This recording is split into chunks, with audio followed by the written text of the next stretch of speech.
Yeah, you know what that's... Come on, make the guy, cheer the guy up. Come on, you're giving the guy a hard time. Dexter, it's going to get better. It's going to get better. It's going to get any worse. Yeah. Why are you lying to him, man? No, it's going to get better. What do you say? It's not going to get better? They're awful, man. It's not going to happen?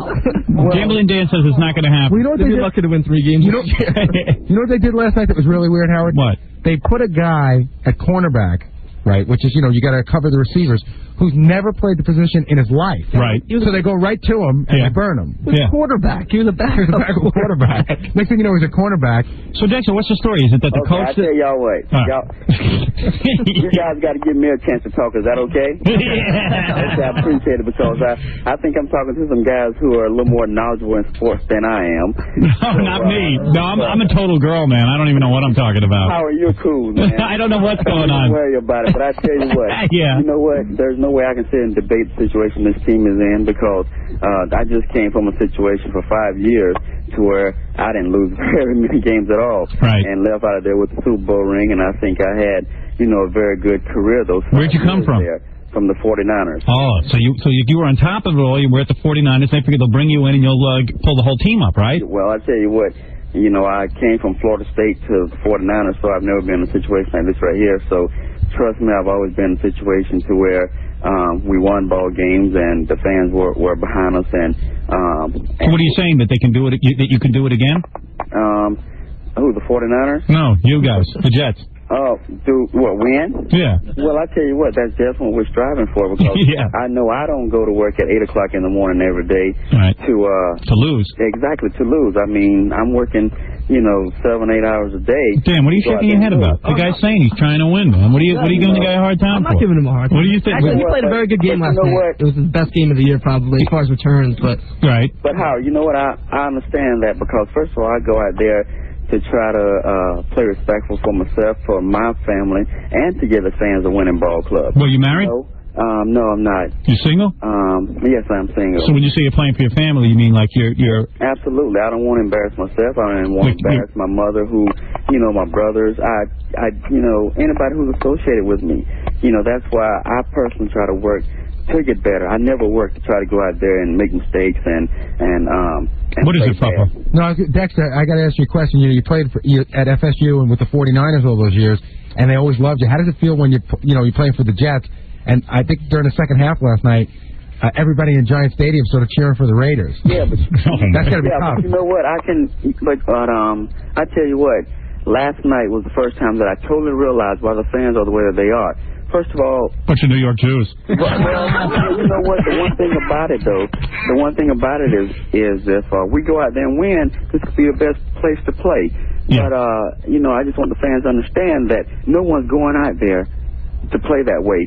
And hey, listen, you're doing better than OJ. Well, hey, you know what? You know what I'm saying? That's probably a good point. That's right. I hope I never be in that kind of situation. But I tell you what, I want to try to help bring a winning team. Hey, listen, don't even... try playing better. Hey, let me tell you... Be quiet, Grandpa. Everybody has to. Yeah. I tell you what, if you guys got the remedy for this, I would definitely welcome you. Let me tell you something. It's frustrating. Let me tell you something, Dexter. These guys don't have any remedy. You're talking to a guy who works for free, and the other guy has a gambling problem. All right?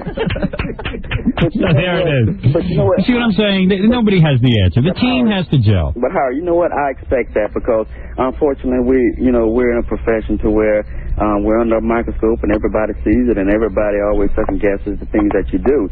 But the thing is that other people are in jobs where no one's looking at them, and I guarantee that no one is perfect in their profession. And if they were, then they need to start writing books on it because no one is that perfect. It's just unfortunately. I can attest to the fact that no one's perfect in what they do. Yeah, because I'll tell you something. This guy Baba Booey.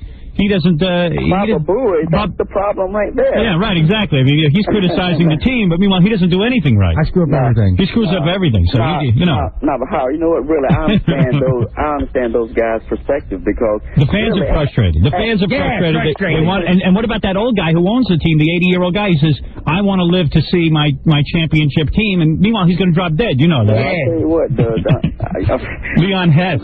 he wants a championship team, man. Leon might have to buy part of the 49ers, but anyway. But you know what? I understand Leon's, outlook on it, but the thing is, we've got a long ways to go. And you tell Leon he better find Ponce de Leon, the guy with the fountain of youth, if he wants to see a winning season. Listen, Dexter, here's my point, man. Listen, Dexter's making a ton of dough, right? Right? But I mean, when you come off a team... Howard, you know what? There's nothing wrong with that. Howard, you know what? They don't. The man has to pay you, man. Slavery is over. Enough, really, to go out and do the things that we're doing, and then play bad on top of that. Yeah. You know, collectively as a team. No, you want to win. Take what we take. You know, from the outside. You're a proven winner. It's not worth it. You're a proven winner. In your last team, you guys won Super Bowl, the whole thing. You're a proven winner. You don't want to be with a bunch of losers. It's okay. Fire Kotite. Yeah. Who's that, the coach? Yeah. The coach don't know what he's doing. You got to admit that. Can I tell you, Dexter, tell the truth. The coach don't know what he's doing. Yeah. You know what? Personally, I have to be, obviously. You got to be diplomatic. Exactly. I have to be very diplomatic. Christ, you haven't dropped the phone. Yeah. Yeah. Can I tell you a great story about Kotite? Yeah. So they got Kotite. The Jets have this. Sounds like Kotex. Kotex. Yeah. Yeah. Right. That's what the women wear between their legs. Yeah.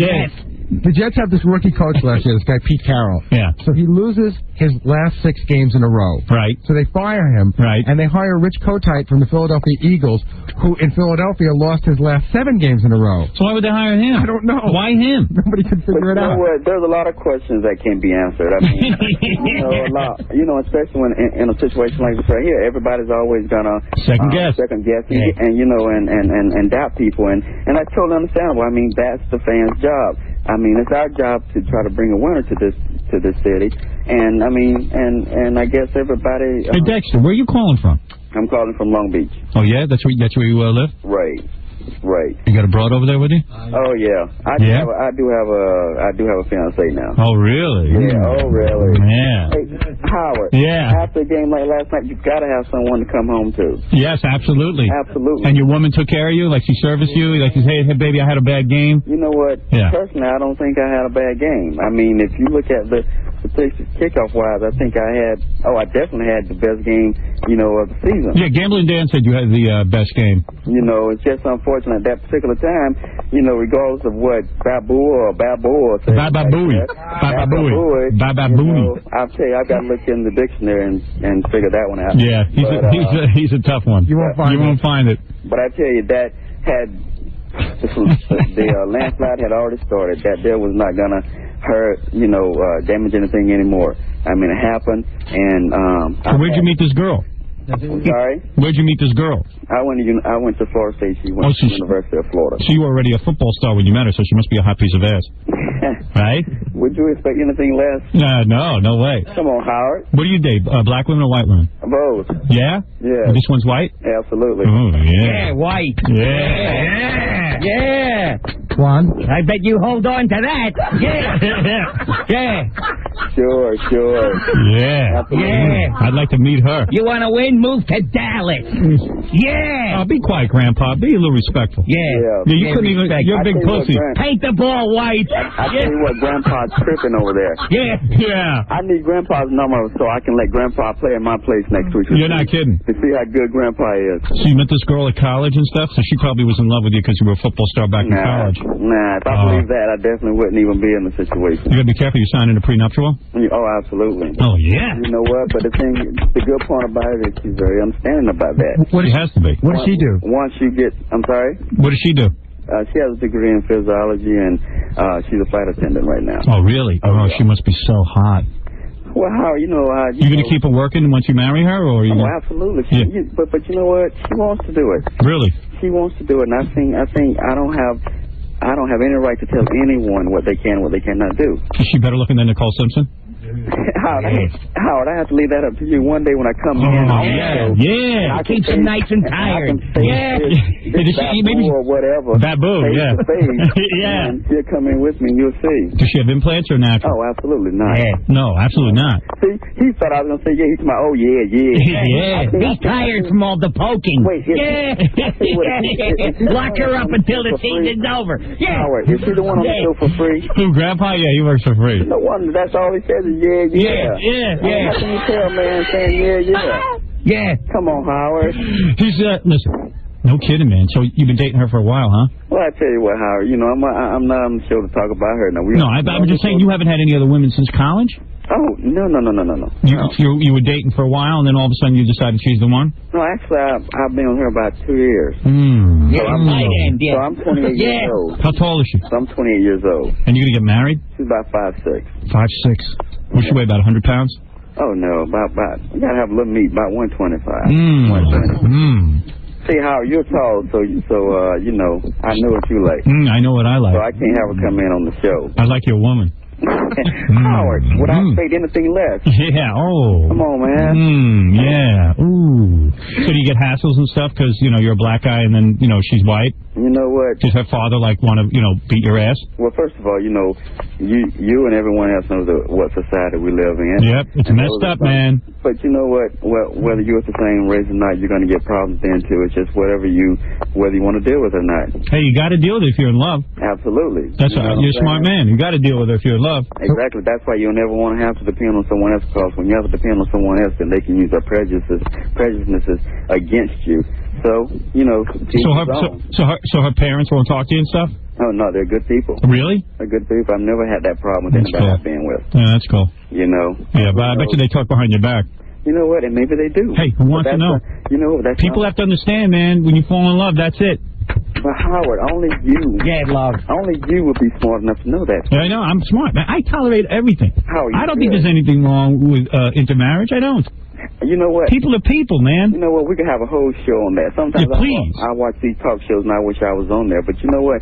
There's no need to go on there. You know why? Because no matter what, people are going to have their own feeling about how they feel, and that's the way it should be. That's right. Everybody has the right to feel the way they do. I know there's two guys in this room that are angry that you're marrying a white woman. Yeah, but you know what? I'm not going to say which two. Grandpa. Black man who plays football. Howard, white girl. Hello, OJ. Anybody home? You know what? I can't let this here man talk. Really, man. You know what I'm saying? Yes. I've got to try to talk loud or just say, you know, because this guy has his own kind of. Wait till you meet this guy, Grandpa. Yeah. That's the only kind of language he understands. Yeah. He's the worst. Yeah, I'm the worst. He's an old school. He's an old man. That's Howard. Yes. You know what the bottom line on that is? What is it? Is this. I respect everybody for the way that they feel.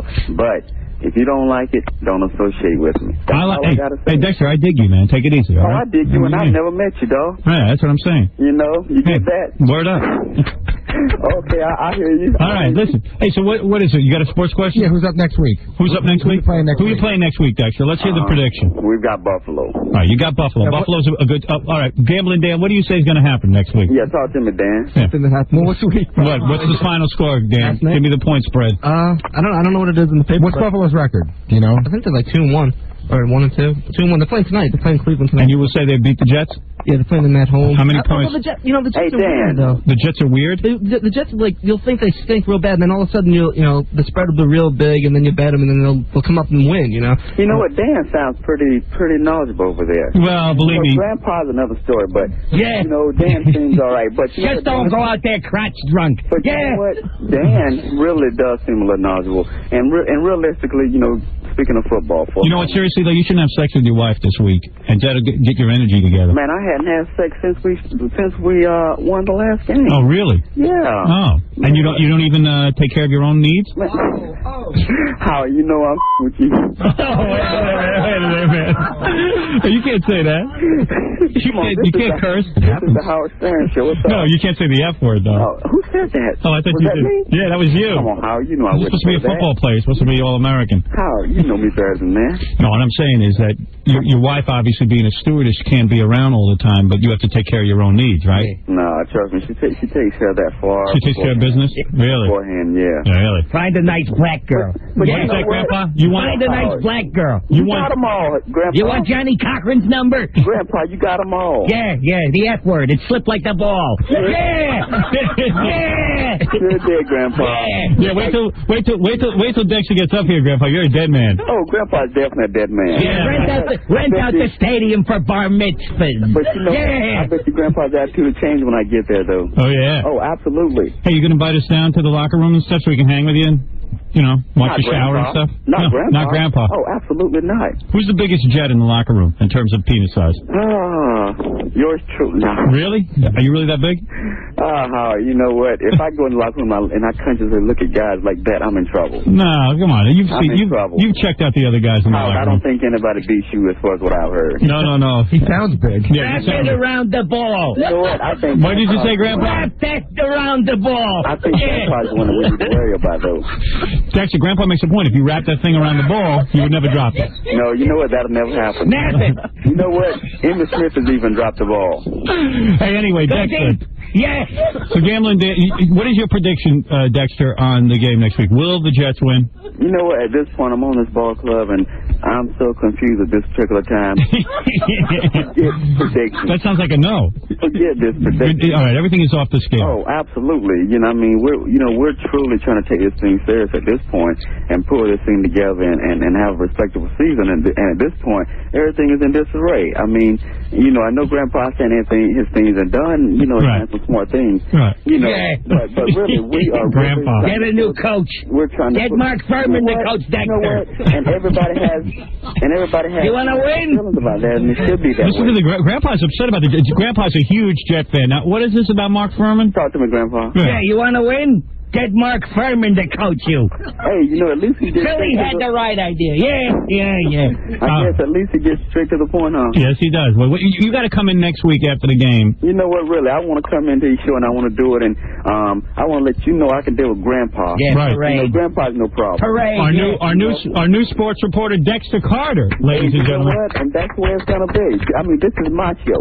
I know it's the Howard Stern show, but this is my show. No, this is your segment. This is my segment. This is it. And I take all calls. I take all the crap that everybody want to call. Well, then you could just like Grandpa. Yeah. That's okay because I'm only going to say the truth. I didn't get to say much this week because Grandpa shut me up. But you know what? Next week, you can't handle the truth. You come in next week. You'll take the call. Calling to drive you into the end zone.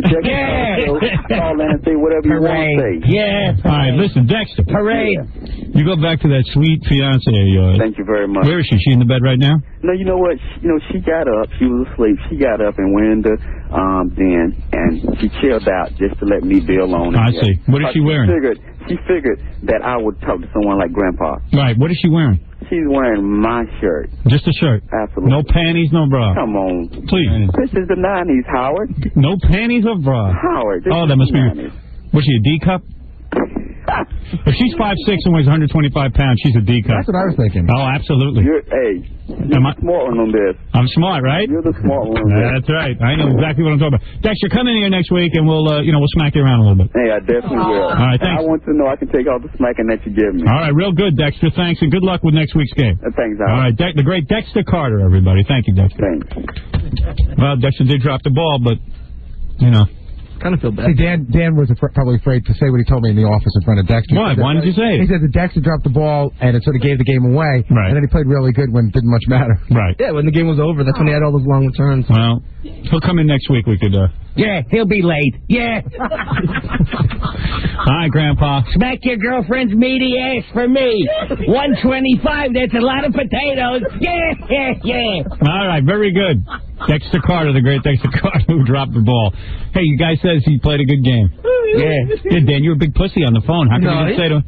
I was going to tell them they were going to lose next week. They're not going to win next week. So say it. Everyone's a big shot. Why don't you tell the guy that didn't much matter how good he played after he dropped the ball? Everybody, I don't know. Well, you sports experts, cave in. He won't kick your ass. He's got too much on the line. You gotta hit some moxie. Yeah. You gotta tell it like it is, baby. Yeah. Yeah. All right, we're gonna take a break. I think Dexter will do a fine job as our sportscaster, our Monday morning quarterback. All right, we'll be back right after these words. Is this Gary? Yes, you're on the air. I'm on the air now? Yeah, on the Gary Show. Now... Yes, it's Howard. How you doing? Is this Howard? Yes.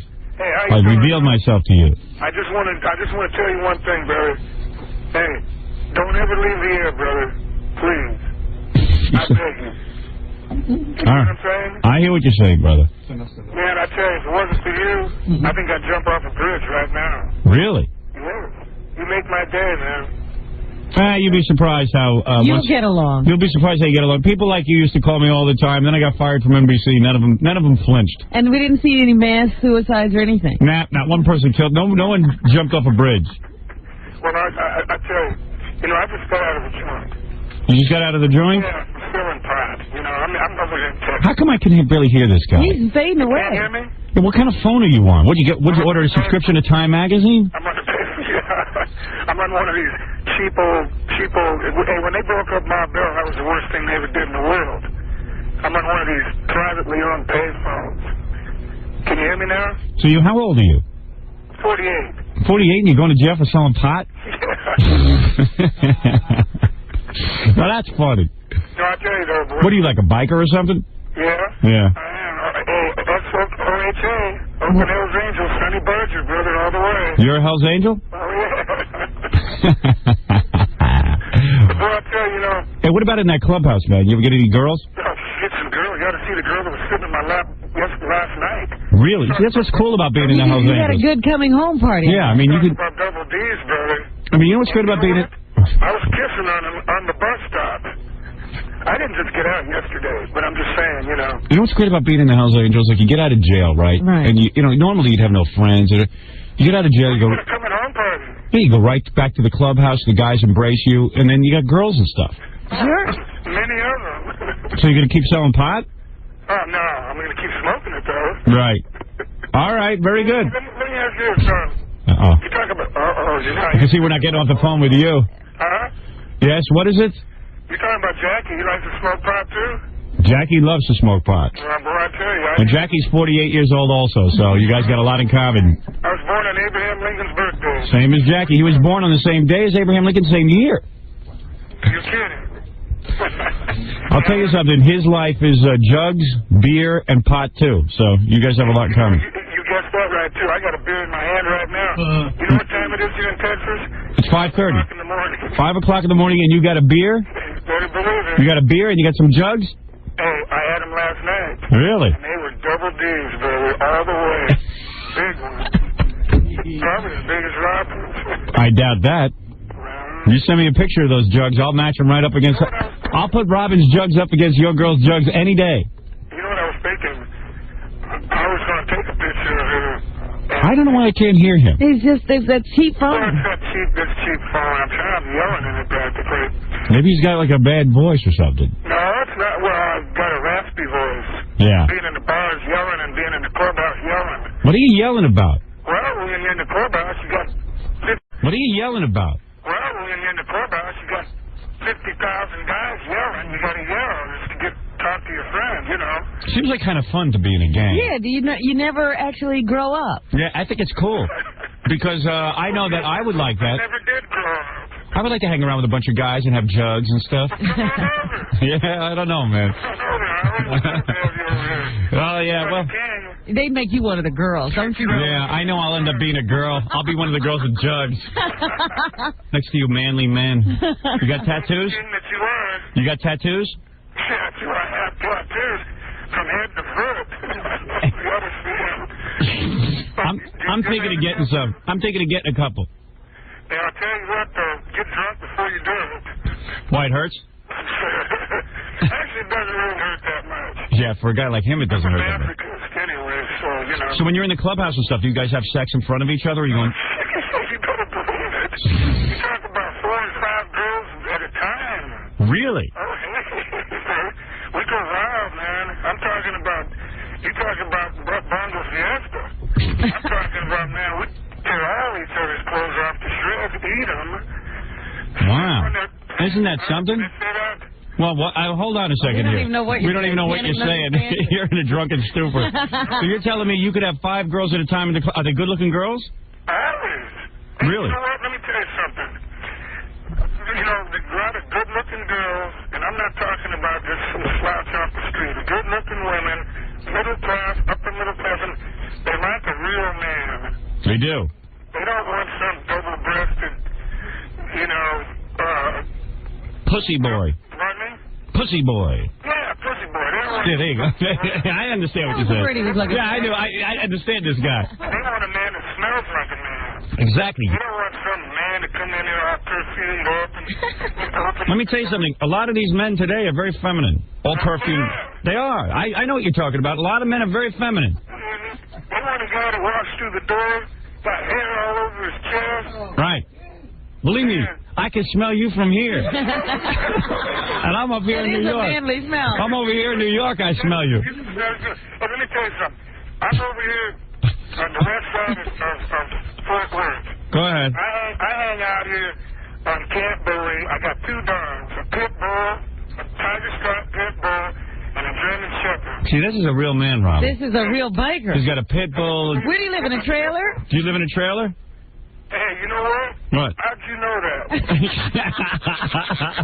And you got in the trailer, you got pit bull and a German shepherd? Yeah, how did you know that? Well, we know you, man. You do? Yeah, we know everything.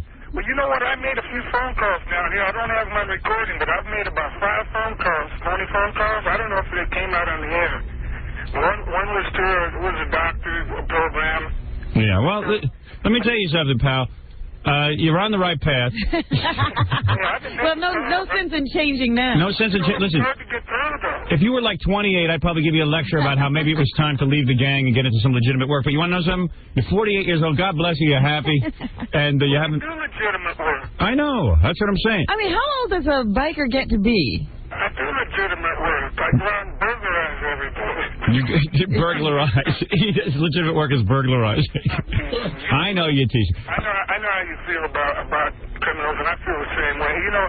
Are you wearing automatic firearms? Hey, you know what? What? You have a firearm. Of course you do. But It's your right, damn it. It's your Second Amendment right. Carry that thing on, strapped on there. There's animals out here. Of course, you got to be. What do you have a pit bull for? You got to protect yourself. What do you think I have a pit bull for? You know how many times my nose has been broken? How many? You talking about your nose? You know how many times my nose has been broken? 5 times. First time brass knuckles. Second time a chain. Third time a rock. First time a baseball bat. Well, you ought to get another class of friends. Man. Well, those aren't his friends. Those are his enemies. But they're always together. When's the last time you punched out a woman?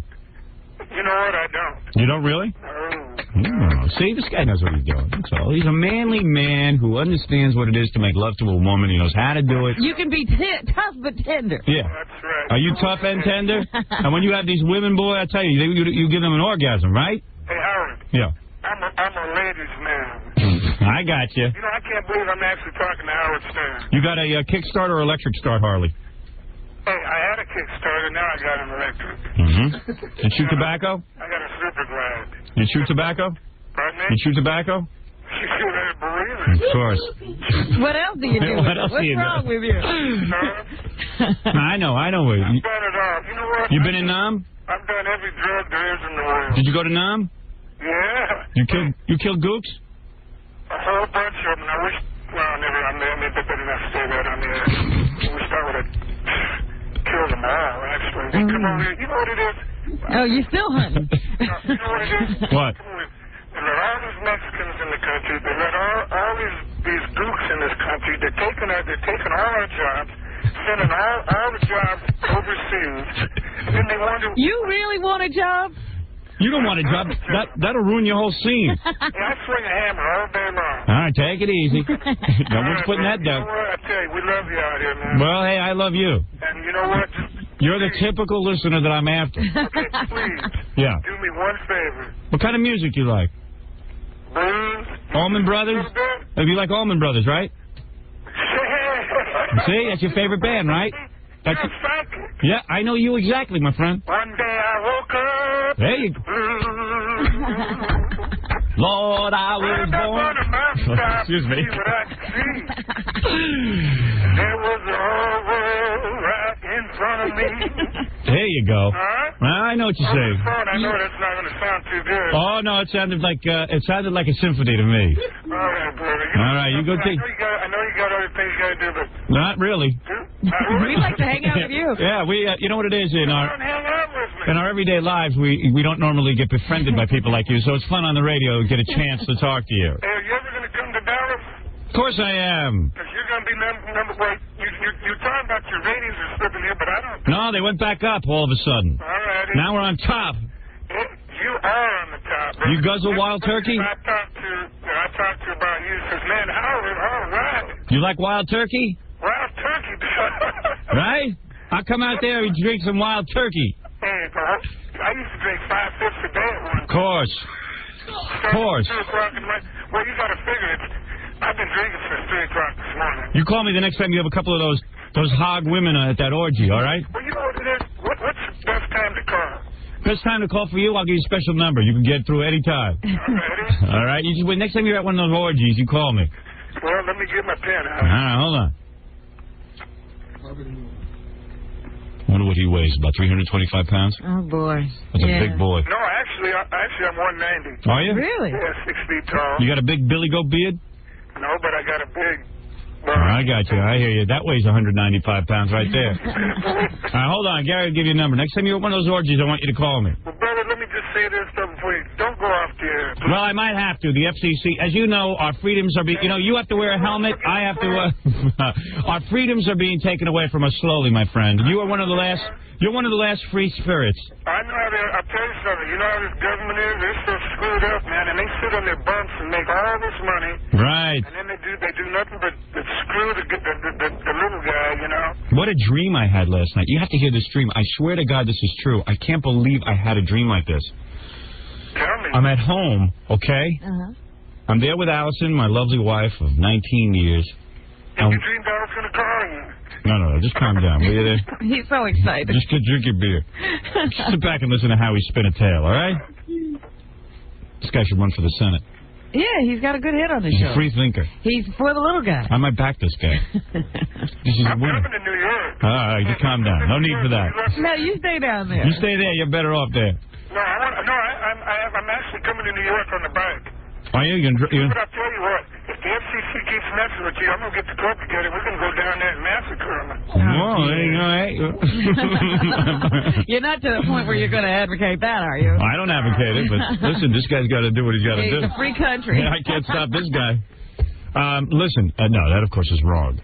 Listen, I guess it's wrong. I don't know. I don't know if it's wrong at this point, but yeah, I guess it's wrong. Anyway. So I swear to God, I had this dream. Can you believe how much this FCC thing is on my mind? What did you dream? I'm in a dream. All of a sudden, I'm home with Allison. The kids aren't around or anything. It almost like it was in our house. You know what I mean? It was like we were like in an apartment almost. And I get this call that President Bill Clinton's coming to visit me in my house. Uh-huh. I swear to God, this is a true story. I mean, a true dream. Just listen to it. All right. So I said to Allison, I can't believe it. They want to he's coming like right now. They didn't want to pre-announce it because he didn't want any media attention on this. Remember when I was on the air the other day and I said, I need someone really influential to stop this FCC nonsense? Yeah. Someone who can just make a phone call and get rid of the whole thing because it's way out of control. So he heard it. And all of a sudden, he's coming. Now, me and Allison are running around, straightening up the house and everything. And we're getting getting dressed and we're getting ready. And we're waiting and waiting and waiting. Finally, up poles in front of the apartment, vans, all kinds of Secret Service guys, but I mean pouring out onto the streets. I mean way too much security. And all of a sudden, we're waiting and waiting and waiting, and there's all kinds of commotion and walking. You all right, dude? Yeah. Just getting another beer. What were you doing there? Crushing the can? Squeezing the beer can. Are you squeezing the beer can? Yeah, I'm getting ready to have another one. All right, go ahead. Open up another one for me. All right. Have one for me. All right. Robin, I love you, man. I hope it won't affect your work output with all this. Yeah, you got to swing a hammer today, Yeah, how can you do that on beer? All carpenters, we drink on the job. Are you kidding? Of course. You didn't know That's that? why these houses look the way they do. This guy is the real item, man. This is the real deal. This is a real man. Robin, this is the kind of man I advocate for you. This is a renaissance. This is a man who knows how to... Come on out here to the west side of Fort Worth on the Highway 80. You see the guy with the doggy stroke pit and the German Shepherd. I'll be out here. You see me. And you come out here and you drop by and you let me on everything. Stop, pick us up. We'll go out and party. All right, my man. All right, hold on. Gary will give you a number. Hey, wait a minute. I wanted to tell you one more thing, though. What's that?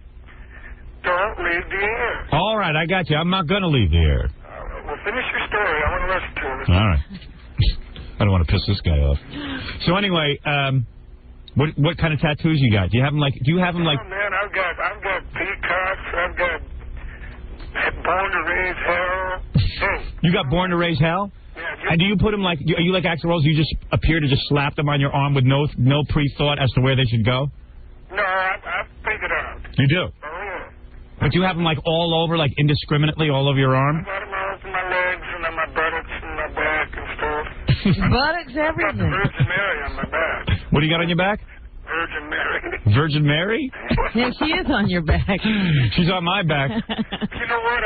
I tell you, the only thing I don't have is the barber pole with the fly on the end of it. The what? You know what? The barber pole. The guy on the joint. Yeah? And you know, we'll have to strip down in there. Yeah, he has a tattoo on his penis? Yeah, the barber pole and the fly. He had a big one, too. Right. Wow. You know what that's all about? Striping, Well, the barber pole grows, and then the fly gets real big when you... Can you imagine how that must have felt? Oh, I don't know how someone could do that. I mean, that's insanity. Well, you were thinking of getting something. There you go. Yeah, right on there. That way my mother won't be upset. She doesn't have to look at it. She can't see it. Hey, did your mother yell at you and stuff? Not really. I was raised by my mother, basically. She's a good woman. You know, Sounds like you were raised by wolves. I mean, you know, you're allowed to do whatever you want. Sort of a wild child. Yeah, right. You know, I had a wolf. Somebody stole it. You had a wolf? Oh, yeah. Timberwolf. Timberwolf. And you used to walk around with that? Oh, yeah. Yeah, your neighbors must have loved that. Oh, yeah. But your neighbors are afraid to say... 180 pounds. But your neighbors are afraid to say anything because you're in the Hells Angels. And the wolf might eat them. Am I right? Let me tell you something. Yeah. There's nobody that walks the face of this earth that's going to say anything to me. You hear what I said? I understand you. And nobody on the face of this earth is going to say a word to me. When they see me, they run across the street. There you go. When they see him, they run across the street, you can imagine. You got a special kind of biker name? Railroad Larry. Melrose Larry? Yeah, I used to work on the railroad. Railroad Larry. Oh, Railroad Larry. All right, we'll call you Railroad Larry then. Oh, yeah. All right. Hey, let me tell you the call. That's what was on my mind. Let me tell you the call. You want to get somebody to help you, and I'll tell you, he's helped us bikers. He's over in Fort Worth. He's a United States Congressman. His name is Pete Guerin. You ever heard of him? Yeah. You know him? No. But you've heard of him. Yeah. I'll tell you what. You get him to go to bat for you. He's a fan of yours, too, by the way. He is? That's right. All right, well, I'll contact him immediately. All right. You call him, he will go to bat for you. He's gone to bat for me. He's got me out of jail a couple of times, you know. Well, there's a good man. There's a good man. There's a man who's busy. I've got one dog that's been in the dog pound probably 25 times. Now, let me tell you the rest of my dream, okay? So then, all of a sudden, Clinton comes to my apartment. And he's there. I mean, like, he walks in, Roger's with him, his brother, which was weird, too. And I'm like, hey, you know, and Clinton just, like, breezes right by me. Everyone comes in. And Bill Clinton's all business. He says, I got 10 minutes with you. Say what you want to say. I said, can we go talk in the bedroom here, privately? And I'm upset because I would have called some people in, lawyer types, to help me present my case to Bill Clinton. Right. Now I'm here alone presenting my case. Oh, you needed advisors? Yes, because this is very tricky. All of the ramifications of what's going on are even more, it's more involved than even I know about. Huh. So I say to her, I call him, an honor to meet you, Mr. President. You know, I'm like, you know, hey, I'm really respectful of the office and junk. You're using up your 10 minutes. Yeah, I know. And I go, Mr. President, here's what's going on with the FCC. You know, I'm trying to portray myself as a rational human being. Like I'm not some kind of nutty jerk who's like, you know, going to bite the head off a rabbit or something. You know what I mean? Yeah. Ever bite the head off a bat? No. All right. I thought about it. All right. So anyway, I just, you know, I tried to present myself that way, and then the dream ended. So I never know what happened. Oh. But it was implied that Clinton was just going to get these guys off my back. He just wanted to make sure I was an okay guy. See, Eric, you know what my theory is, brother, on you? It's the fact that, you rag on all the DJs. Yeah. I think the FCC's after me because I rag on all the DJs, too. That's what I think. Yeah. There's people that they know, and they're saying, hey, you know... Railroad Larry, you might be a little off on that one. You don't think so? No, I think it's a little deeper than that. You've been right on about everything else. Yeah, no offense, but you might be wrong on that one. It's the cursing and all? Yeah. No, man, you know how many people copy you? You know how much cursing goes on these radio stations? You know, everybody's copying you. You know, Robin really made a good point yesterday. Robin got all worked up back in the office. Like, Robin was on a roll and, like, got all incensed and everything. And I was just like, Robin, you know, save it for the air, okay? I mean, no offense. I'm trying to watch myself on the Gary Shandling show. So Robin says, and you should see Robin yesterday sitting there in her kimono. Kimono? Or something. Yeah, I wish you could have seen it with the big jugs. So anyway, were you wearing panties yesterday? Of course I was. Were you? But you weren't wearing pantyhose or anything. That was your skin. That was my pantyhose you were looking at. What was that, Railroad Larry? I wish I could hate him. Yeah, I know. I'll send them to you. Yeah, well, Robin's going to mail them to you. Yeah, so you can. So you can eat her panties. Yeah. Put them on my head. You know what I mean? All you got to do is get a little shower, shave, sand off your tattoos, shoot your dog, and I'll tell you something. Don't say that. You got to. You're going to run for Senate. Oh, I love these dogs. You don't love them that much. Oh, I do. All right. Anyway, that phone is really messed up. Larry. Put that private number to me. All right, Melrose Larry. No, Railroad Larry. All right, hold on, okay? All right. Gary, take care of Railroad Larry. Railroad Larry. Give him a special number for when he's at the clubhouse. So, I'll get a break. He doesn't have a phone in the clubhouse. He's at a payphone. I got to take a break.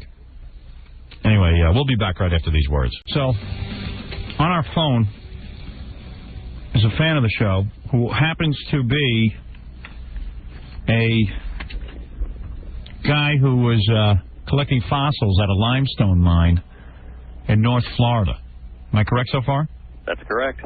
He was collecting fossils. What are you, a geologist? That's correct, an amateur paleontologist. Yeah, I was one of those. Anyway, so I did that for a while before I got into radio. I was a amateur paleontologist, Robin. Anyway, so... I thought you called yourself that. Believe it or not, that's very difficult work in the sense that, you hike around all day looking for one little stupid... You're digging, you're hiking, and you never find anything. Because everything that was going to be found has been found. And you're usually in places that haven't been explored before. Right. Well, you got very lucky one day, didn't you? That's correct. And you discovered... This is, by the way, this gentleman's name is David Brown. David discovered another new species. This time, a giant beaver. Giant, huh? A giant beaver. And as a matter of fact, with most fossils, he didn't find the entire skeleton, but only a portion of the skull, which helps them to diagnose what species, how they identify species with the skull. And what is common among all new discoveries, an unnamed species can be named after or named by the person that discovers it. So David has been good enough, since this beaver, and Gary has giant beaver teeth, perhaps he was thinking we would want to help him name this beaver. David, obviously, if you named it the David Brown Beaver, that would be very egocentric and egotistical, wouldn't it?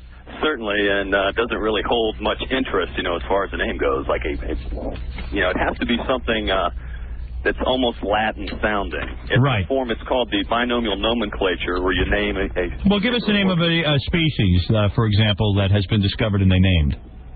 One that I have discovered? Well, anybody. Okay, like Homo sapiens. Let's just use that as a for instance. So that sounds like Homo, something. Right. Homo is the genus, and then sapiens is the species. Right. Well, I wouldn't call homos a genius, just because of their sexual activity. But anyway, let's... But is there some name that has to be in the beaver title? Yes, there has to first be the genus, which is Castorides. Okay. Castorides fafaflolus? Would that be now, let me ask you something. Is that outrageous? Well, not really, to tell you the truth. That's obtuse enough that it might actually be allowed. So what is the prefix that I have to use? Okay, well, actually, it's going to be C period. That's how it's going to be identified. Okay, so what about C period Baba Beaver? I think that I could submit that. Or how about, I'll give you a couple. You tell me what you like. Right. Since C period Delatoothus humongous. It has to be a single word. I see. But that was Delatoothus. I like that. You like Delatoothus? Delatoothus? Yes. All right. C. Delatoothus. All right. All right. How about, so I guess Toothosaurus rex is out of the question. How about C. Toothosaurus? Submitted Gigantus toothus. That won't work. Well, someone gave us Gary Delabeaver, but I don't think we can use that. Or how about C. Delabeaver? That also would be acceptable. All right, Delabeaver. Delatoothus. Delatoothus you like? Yeah. All right, so for you, how about Baba Beaverus? As long as it's one word. I see. That would be one. Cha-cha-chopperus? Choposaurus? Dopus tephus? C period Dopus tephus. How about C period worthless producerus? I'm sorry, what? That's 2 words. I see. Well, I'm going to suggest to you that you submit C period Delatoothus. Okay. Or C period Baba Beaverus. All right. Or C period Toothosaurus. I've got them all. Toothosaurus is a little bit, that's... Too much like a... Dinosaur. Exactly, like a dinosaur. I see. Yeah. Well, I can't believe they made name Nan a homo, so, I mean, who would do that? You know. How about C. Pillow Toothus? No, let's not go with that one. All right, so let's go with Della Toothus. You got it. Or Della Beavis. Della Beavis. I've got them both. Della Beaverus. Okay. Right. And congratulations to you, David. And like all our listeners, if you have an unusual hobby where you get all of a sudden to name something, you contact us, and you've done the right thing. Well, this is a great honor that I've extended to Gary. Yes. And I feel honored, David. Thank you, Gary. Let me tell you the first thing, Gary. When I unearthed this thing, it was almost scary, to tell you the truth. Why? Why was it scary? Well, I was on a slope. It was very similar to what you were talking about. It's a very desolate area. I'm on a kind of a side of a pit. Mm-hmm. It's a lot of rock, a lot of rubble. And I'm digging down, and it was fairly dangerous late in the afternoon. And I moved up higher in the section and then uncovered this thing. And right as it was getting dark, and the first thing that I dug up were these two huge teeth. Now, this thing is huge. It's about as tall as a large dog and maybe 10 foot long. Wow. I mean, this is a big beaver. So when you, no kidding. So when you discovered this, did you know right away that you had discovered something that has never been discovered before? Or did you think, hey, I just found a rare fossil? I thought I had a rare fossil. I had no idea until it was submitted to the museum, and then I was notified that this was an unnamed species of Florida giant beaver. And were there other people digging in this area? No, I was by myself completely. And you found this spot yourself? Yes. So I just want. So the teeth could have been as big as Gary's. Right. They could have been bigger. I'm not 10 feet long. Yes, you are.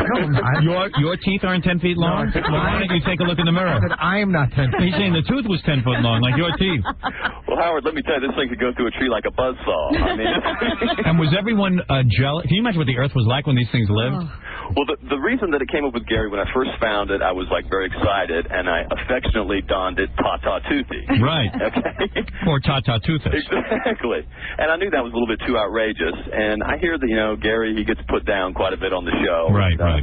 You have your fame and fortune, and Jackie has Jokeland, so I guess now Gary has his giant beaver. Right. I'm a monkey.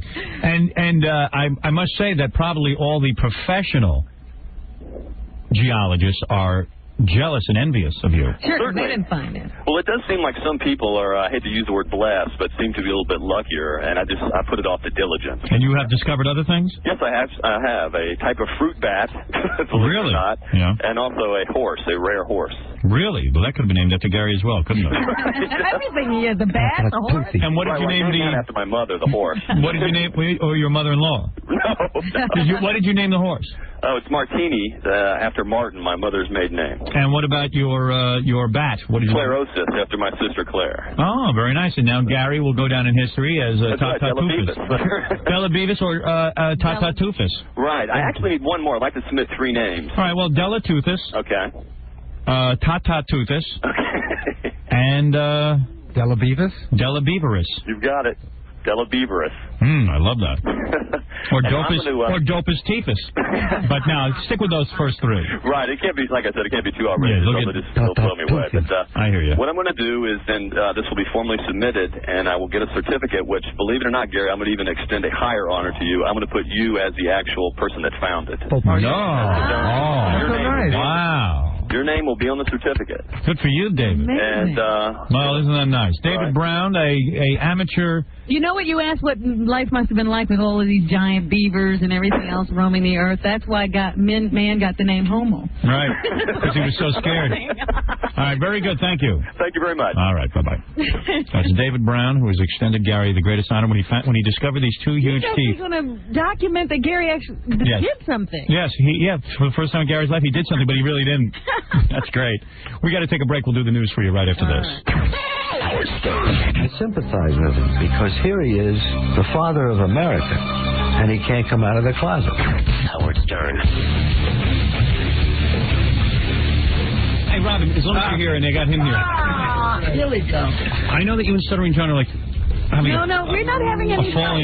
We're not having any fight. Stuttering John had a surprise party, and I know I couldn't be there, so they asked me to sign a giant birthday card. Yes. To Stuttering John, and I signed the card, Stuttering John. And you refused to sign it? Yes. Why? Why are you involved in things like this? I'm not Just sign involved in anything. Why are you always having a war with people? John doesn't like me anymore. So I said, why would anybody ask me to sign a card? It's because Robin tells me that she, off the air, she only tells me what I need to hear. You don't even want to hear that. And on the air, she's the real Robin, but outside the studio, to me, she's all phony. Now, Robin, was this the old you or the new you? No, he said to me, this is the new me. That wouldn't sign. And why would, somebody tells you I don't like you. Right. I didn't even know John was having a birthday party. His friends who were throwing it, I guess, or something, came up and said, Robin, we have a big card for John. I said, John doesn't like me. Why would you ask me to sign? Would you like you after you told me that stuff? You didn't get enough advance notice to sign the card for John's birthday? No. What is he talking about advance notice? No, she said that why would I sign a card for somebody who doesn't like me? I wasn't going out of my way not to sign John's card. I didn't even know anything about it. They came to me and said, Robin, there's a big card for John. And I said, well, why are you asking me? John doesn't like me. They know he doesn't like me. I always questioned why you were involved with John anyway. I never understood the... Get information you like to from talk the to me. show. Right. See? So who the hell wants to hang out with that? So that's why you were hanging out with me. To get information from the show, correct? But I'm saying you shouldn't be you should just be like, oh, there's John. Hello, John. How are you? That's all. No, because she likes... So you should be able to sign his card. No? No, he announced to me, I really don't like you. I don't want to be friends. I was like, I announced to her. No, she announced to me that she is just, she's, BSing me all the time. I never said. You said off the air. No, I have it off tape. You said off the air. You're But you involved me in this conversation. It was all on tape with the e-cams, and she gave me this whole, kind of rundown how off the air she just gives me what I need to hear. And why would you say something like that? Why would you? You know what this was all about? This was about Fred and his wife. Yeah, you know why? Because when Robin's with me, has nothing to do with me. But if you're acting in a surreptitious way, you've got to play low key. You've got to just say, you don't know, but you're getting good information. But here's what happened. I went out there. John was fuming because he couldn't understand why it was all right for everybody else to kiss his wife but him. Right. So I'm trying to see where his mind is on this whole thing, and he's carrying on about Freddie having problems with him when he played with him. Go ahead, yeah. Freddie doing this. So how'd you get into trouble? Yeah, so because Howard, mind you, Robin says, okay. I said, well, maybe, Fred may have this attitude about you. Maybe he's a little jealous of you or something. So then John goes on, and it comes a big thing on the air. Right. Because I said Robin come back, and I say, Howard, John's out there with all these feelings about Fred. Right. And we talk about it on the air. Then John wants to draw me into the argument. I don't have bad feelings about Fred. I'm not going to say bad things about Fred. All right. So, but I say to John... It's okay for you. Yeah, but Robin, you being two-faced because... Off the air with me, you're like, maybe I wanted to get information. Oh, yeah. Well, that's what I'm talking about. So in other words, Well, listen, I am the same as you. I always egg people on, but I don't tell them that I do. I can't figure out if Robin acts like John's friend. Howard, you know the difference is. In the middle, I had to say, Howard, you know the difference is. I don't feel this way on the air. Off the air with you is even. I mean, at least you don't sit and torture me off the air. Right. Our show don't stop. She tortures me, puts me through. I've seen her. I mean, puts through mental games that only her father probably did to her. Right. You know what I mean? And now she's going to do it to me. Right. You know, so that she would do that. Didn't play mental games. Well, whatever. I mean, all right. She didn't. Her father was mental. That was it. What did you do? You believe something? No, I don't think so. No, okay. No one knows what you're talking about anyway. All right, but anyway. All right, so you refused to sign his card. I didn't refuse to do anything. I said, if John doesn't like me, why would you ask me to sign his card? I was trying to do him a favor. Right. He's got a birthday. Why does he want to see the name of a person he hates on? Oh, no, that's not refusal. Wait a minute. I'm just saying, John has friends. They're throwing him a party. He doesn't want some person he can't that he doesn't like, on his birthday card. But Howard, and I mean, if you could be, Judge Howito right now. Right. Listen, I'm going to tell you about Robin. Want me to tell you about Robin? Let me say it to you. There are 6 Robins. I count 10. There's the old Robin. There's the new Robin. There's the cured Robin. There's the Robin who engages you in conversation off the air. And then there's a Robin who engages you in conversation on the air. How many is that? 6? 5. Then there's 5 Robins. And how about the nut? What? How about the nut? No, just 5 Robins. See, I can't figure out if Robin is that shrewd or that not cured. I don't know. About how you're saying that this is all a big game that you're playing to get information out of John, but it also sounds like you're a little wacky too. What? Well, he's saying that you're too involved with these interns. You should be. I'm not involved at all. They think I am. Well, but see, this is my point. You're thinking of the movie. My point. They go to your house. She hangs out. She breaks bread. She gives her own information of personal things that she would only do to a friend. That's not true either. Okay. Well, I knew half her book way before it came out, years before. Which half? Even about the, What, about a father? Even about the molestation. I knew that, too. Okay, but, Everybody knew it. Well, whatever. So I don't think she tells everybody that. So you have this, like, good friendship and everything, right? Everything's going along good. And then she comes out and says, you know what? That was phony. That's not me. Right. On the air, the one that hates you is me. See, that's not your interpretation. I don't hate you. I don't hate you on or off the air. The one that's always put, that's the real me. The one on the air who's always like, chiding. That's me. The nice one, who's sometimes nice one off the air is not. Make up the your real mind, me. John. Either I torture you off the air and on the air, or I don't. Listen. How can she not get me crazy? If she's crazy, then of course she's going to get me crazy. All right. Well, very good. Said, John, if I've hurt you that much, we don't need to have anything more to do with it. Let's not forget that 3 years ago, Robin didn't talk to me for about 4 months. Was that right? That was the old Robin. That was the old Robin. My favorite John and Robin story. I think they're all crazy. My favorite John and Robin story happened a couple of months ago. John and Robin go to the movies together, and just as the movie's starting, Robin turns to him and starts chastising about something. And John says, "Wait a minute, I want to talk to you about it." She goes, "Shh, can't you see the movie's starting?" She goes to me, she goes, "You did something today that could affect your future and piss off all your superiors in your career.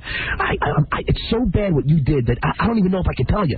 Robin, what is it? Shut up, the movie's starting." So for 2 hours in the movie, I'm going, I'm going nuts the whole movie. And she sits there.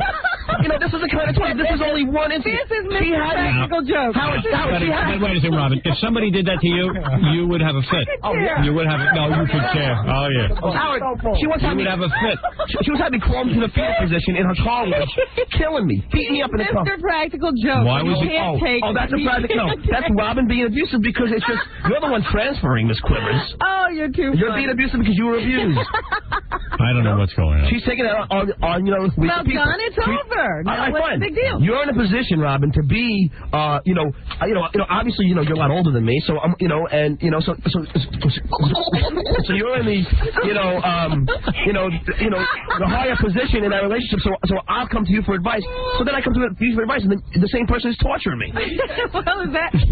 I don't even know what he said. Gary, you understood it, right? It's so hard when you're a stutterer. I don't know what he's saying. So lost in the entertainment. What are you saying? I don't even know. What I'm trying to say is she puts herself in the position to give advice. That's cool. She puts herself in this position that I'm going to look up to. Right. No, she abuses that. You finally got smart. She does torture you. Yeah, there's no question about it. So you got to have nothing to do with it. That's all. That's it. That's the end of it. What's the problem? That's all. The problem is being signed a card, which is pretty nice thing to do and pretty simple thing to do, whether you're fighting or not. It's a guy's birthday. I'm not fighting. The guy should have signed the card. Don't like you. I can't stand you. I don't want to have anything to do with you. So I didn't sign his card. Right. She didn't want to torture you. But Howard, do you understand? Well, I understand that. Okay, but do you understand why I would say it? And then after all this, it doesn't matter. let me just finish my story.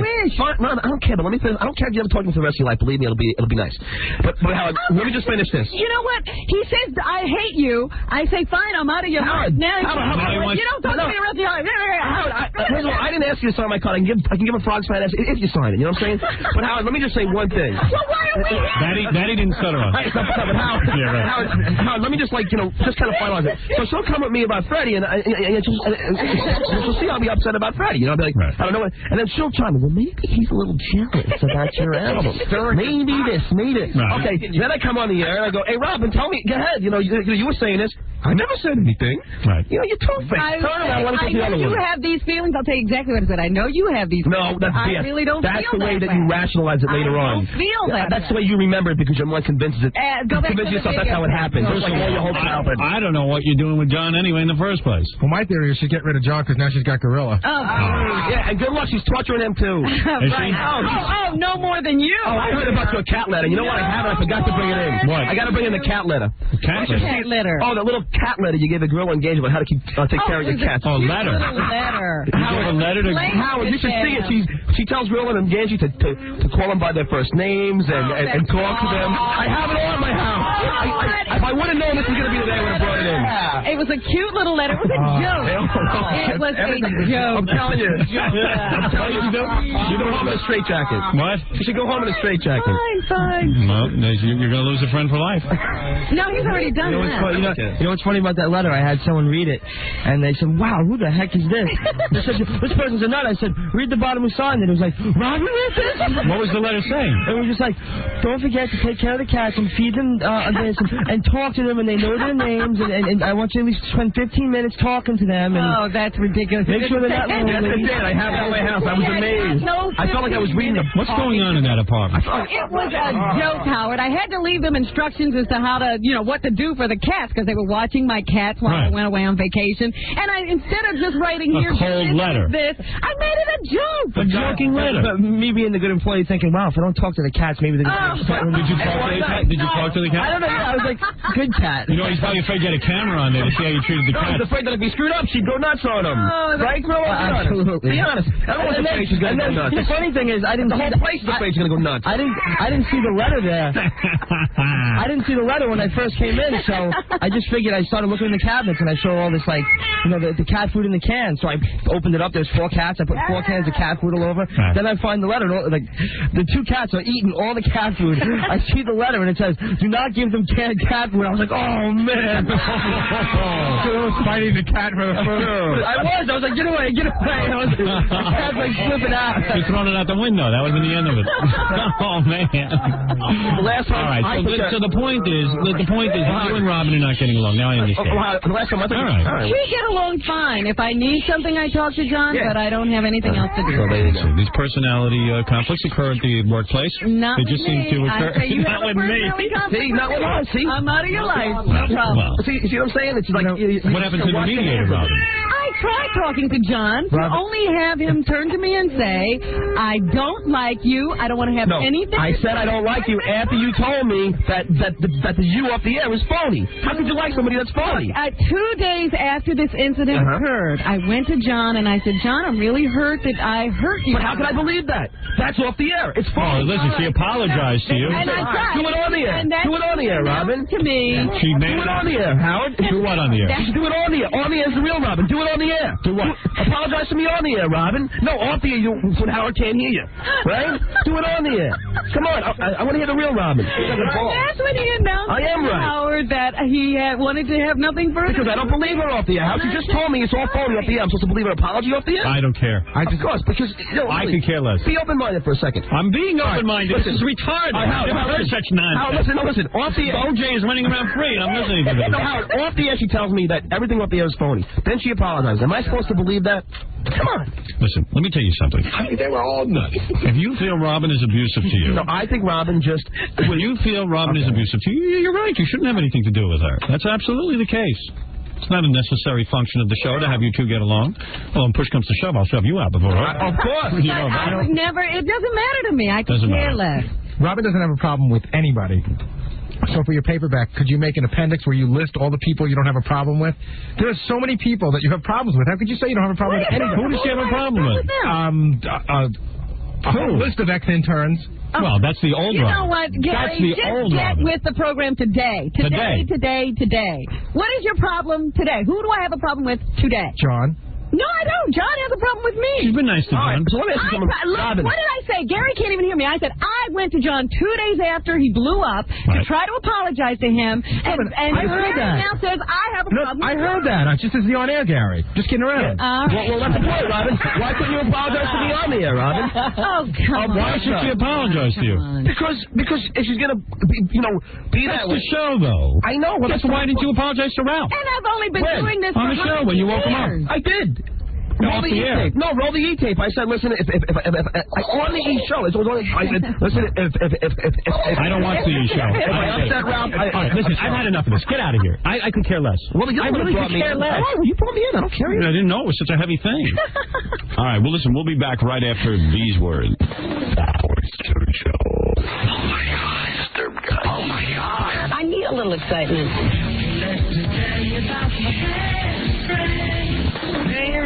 I know what it's like. Keep the real up in the field line. I know what it's like. Keep the Howard Stern Show. Don't end it?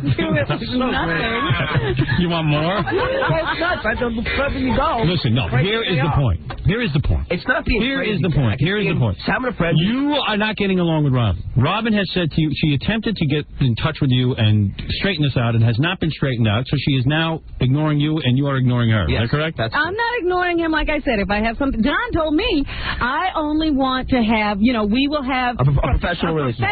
Howard, John's heart is broken. They've been good friends for years, and John always thought they had a really good friendship, and now he was mistaken, obviously. He was milking him for information. Yeah, exactly. So he's hurt. Exactly it. And then she I can tell you how many times. Wait a minute, what? It's Lucy and Charlie Brown with the football. She's going to apologize to him off the air. I hate peanuts. I hate peanuts. Well, but everybody knows what I'm talking about. And then she's going to come in here. I never know what you're talking about. Honest to God. Lucy and Charlie Brown. Everybody with the football. Don't you get it? Okay. All right, explain Lucy. No, excuse me. No, I'm not going to turn it on you, but I don't understand Lucy and Charlie Brown. For years, Lucy would hold the football and with Charlie Brown. Every time he went to kick it, she'd pull away and he would fall on his ass. It was a running gag for years and years. It's the same thing with her. She's going to apologize to him. He's going to accept it. Then he's going to tell her something, and she's going to come back and do it to him on the air again, and he's going to get crazy again. What's that got to do with football? You know that's right. You know that's right. Her function on the show, Robin's function. Let me explain to John something. But wait a minute. I have told him, I have never lied to him. He would sit there and say, we are really good friends, Robin. We'll be friends after the show is over. Even if the show were to break over. I said, no, John, we won't. Right. But honestly, I have said that to him. Robin, in the same breath, off the air, you told me how much you love me. Correct? Is that true? See, you're a freaking liar. That's what I'm saying. Who wants a friend like that? See, she's laughing. Is that true? You telling me that? I love everybody on the show. There you go. Except for Gary. You know, see what I'm saying, Robin? No, I even love you, I love you, All right, look, listen to me. Can I end this? You can end it anytime you want. Do what I do. Rub against her and don't talk to her. Oh, shut up. It's like Lucy. She always pulled it away, and he always throwing it out. It's like Terry and the Pirates. How is it like Terry and the Pirates? Oh, no, I mean, it's more like Miss Peach. Cartoon analogy. It's like that bird, Woodstock. And let's face it, if I hadn't asked Jackie to explain that analogy, no one would have got it. Down the phone, one caller. Ask him Now I get it. Go ahead. Ask one caller. Join in.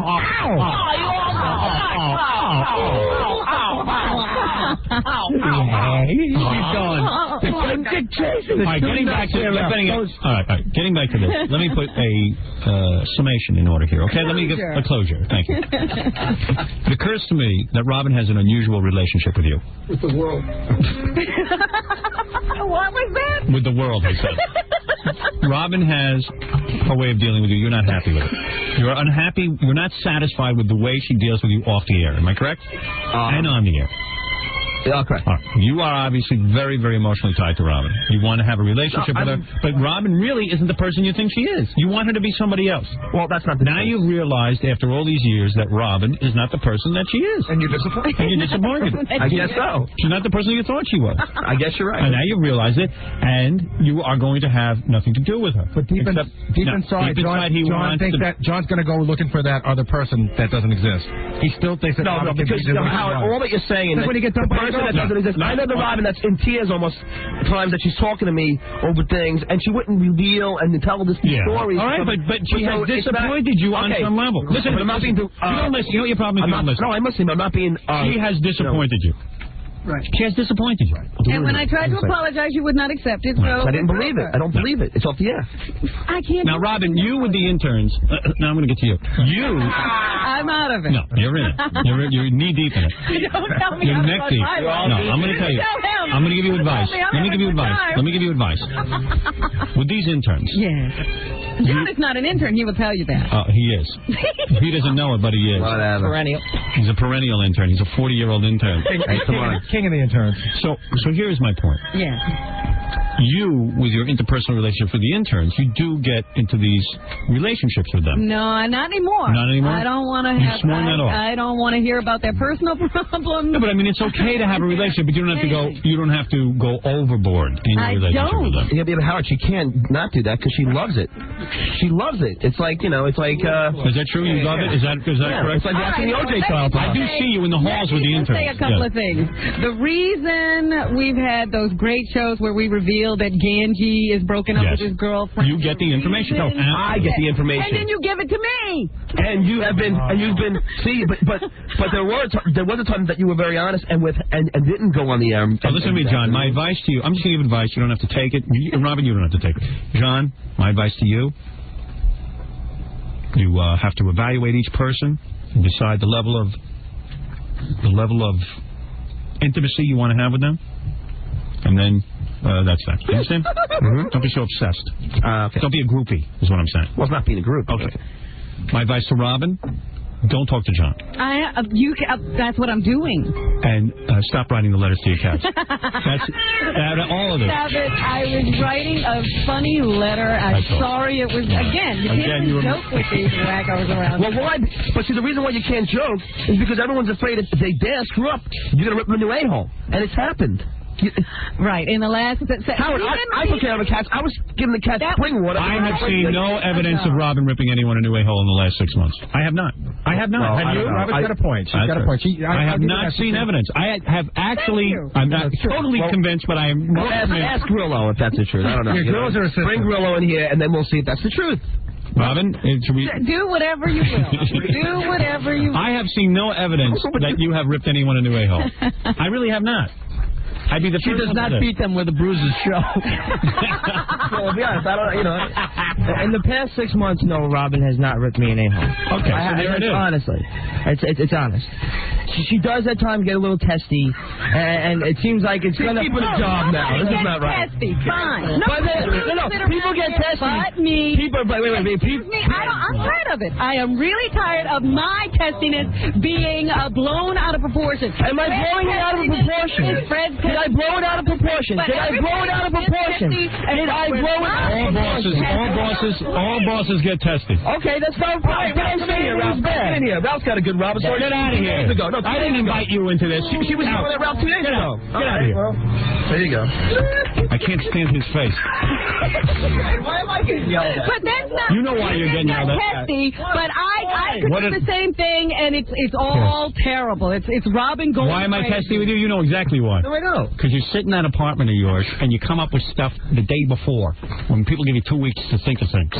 That's a whole other issue I got with him. What does that have to do with anything? Get out. But, you can do that. It's no big deal. Robin is, ooh, boy. Can I just say something about Robin?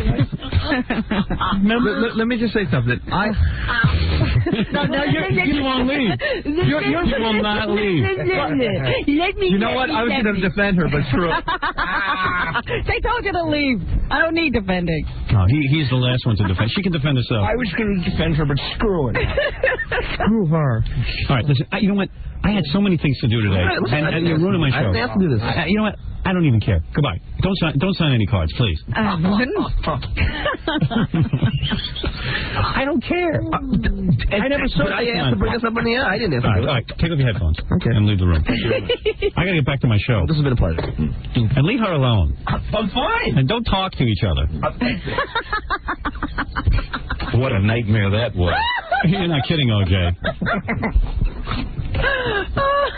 Oh, what is going on out there? Funny story. Yeah. Now girl's in trouble. I'm gonna.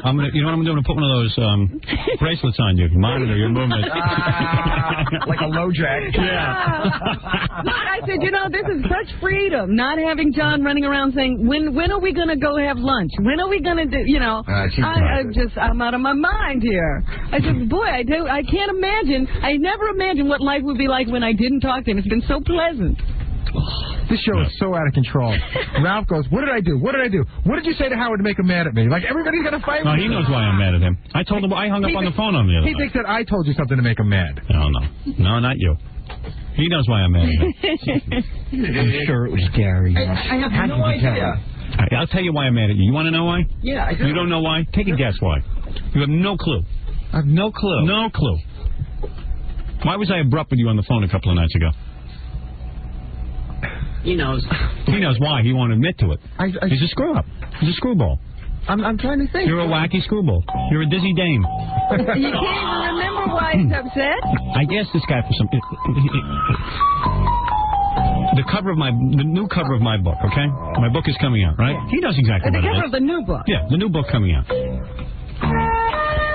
calls me up. Now, he knows that for weeks now I've been putting together this book. All right, this is a guy who's a hairdresser. He basically blows my hair out in the morning, and he goes home and he rollerblades all day or relaxes, whatever he does. He exercises. This is what he does all day. He has nothing. He has no responsibilities except blowing my hair. Seriously, really not true. So anyway, really not I'm sure it's not. But anyway, so this guy, he says to me, he comes over to my house. Now it's a day before. He knows the book's going to print. I've told him this 100 times. You know, I'm looking at this picture that you're using for the cover, and I don't know if it's the best one. There was better ones. I said, oh, okay. Then this is actually 2 weeks this is 2 weeks before the book's going to be done. He says this to me at my house. I said, Ralph, here's what I want you to do. Okay. I want you to go through the cover pictures again. Pick out the one that you really like. Okay. I talked to him like a moron. I said, pick out the one that you really like. Bring it to me. Bring it to me, I'll look at it. If I think it's a better cover picture, I will look at it. Yeah, because I don't know. Maybe I should put a border. Maybe I should. He's got all kinds of opinions. I said, okay, here's a guy, a hairdresser. He looks at magazines all day. Maybe he knows something. Bring me the picture. He has all the pictures, no problem. He has access to them. The whole thing's been arranged. And I don't hear from the guy. Okay? That's not the first. Excuse me. I don't hear from the guy. Okay? All right. I figured, well, that's that. So the book goes to bed. You know, that's it. It's all done. Cover's done. Calls me up on the phone. I don't know what this is now. It's all done. It's 2 weeks later. I'm a Stairmaster. I get a call from Ralph. Got to talk to me. Something very important. I said, yeah, Ralph. What is it, Ralph? You know, that picture. I don't know. That one you're using on the cover. I don't know if that's the right picture. I said, what are you, a broken record? I said, where were you for 2 weeks? Is this a recording? I said, then I got mad. I said, Ralph, I'm not interested in your opinion anymore. You had 2 weeks to dig out this picture. Where were you? So then, you know what he says? Well, Gary, he didn't take the, he said it was too late. I said, wait a second. Did I tell you not to include Gary in this decision? Did I tell you to bring me the picture? Oh. Did I tell you that if you got a picture, bring it to me and let me see it? Meanwhile, he didn't bring it to Gary for 2 weeks. Didn't bring it to me for 2 weeks. Didn't bring it. Gary. And this is this guy's modus operandi. You know how I'll prove it to you? I had Ratso call everyone from the show for a quote. I needed a quote from everyone. I said, would you interview everyone for me and get a quote from them? Calls Ralph. I will sit down and come up with a quote. Okay? Something about me. Ask him the question about me. 2 weeks went by. I said, Ratso, where's Ralph's quote? Oh, he never called it in. He's still working on it. Okay. I said, well, too late. Okay. Choosing my words. Now, this is choosing his words carefully. So the quote doesn't exist. This is his modus operandi, and this is called a troublemaker. This is somebody who gives you grief. Wait. Ratso, because these are people. Excuse me. These are people who like to sit around and feel like they're worthwhile. Important. They got my ear, and they're going to work on me. Instead of saying, hey, I looked over all the pictures, Howard. Here is one that I think is better. No. I don't know if this is the right cover. I mean, I saw one picture that was better. I'm not sure. I got to go back and look. They might be doing the wrong thing. So this is why I find you useless. You're wrong. Good. Now, okay. Now your microphone's off, and I'm going to go for a commercial. Now, you asked the question why I was mad. Excuse me. You asked me a question why I was mad. You're wrong. I gave you the answer. I don't want to hear your reply. It doesn't matter. I'm not interested in your reply. It's over, Johnny. You're wrong. It's over. You're wrong. You understand. You asked why I was mad. I told you the answer. I didn't ask for a reply. Yeah, but you're wrong. Why don't you want to hear an explanation? I'm not interested. It's too late. You never got to anyone with a picture. Why didn't you even call Gary with the picture? I did. What, the day before? No. That's right. When did he call? What was that? Don't you say that. He called me a week ago this past Sunday. Yeah. And I think the cover went out like on Monday. Ralph, you know what? You're my buddy. Listen to me. Listen. I'm going to calm you right down. This is how I'm going to calm you down. I want you to listen. You're my buddy. You're good for going to scores with me. You're good for blowing my hair out. There's some things you're good for. There's some things you're not good for. Okay, so relaxing me isn't one of them. Okay, now listen to me.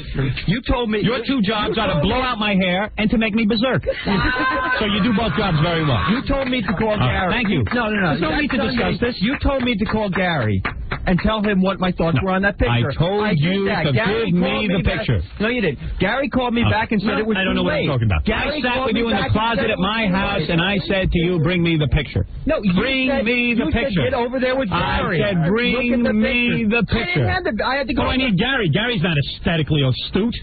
the matter with you? Gary said it was too late. Okay, where's my harmonica? Where's my harmonica? I want to play the harmonica. Don't tell me no. Listen to me. I need to relax and play my harp. You want your heartache? Listen. Just beamed him right in the top of the head with a wad of paper. Yeah, it's a picture of you. You should be. Thank you very much. I was very concerned. Where were you? Well, what did Gary? Anyway, I love the picture of me. What? We have a guest? We have a guest, and are they afraid that again? Your microphone's off. No. Get your hands off my mic. No. Please get your hands off of me and my mic. Your microphone is off.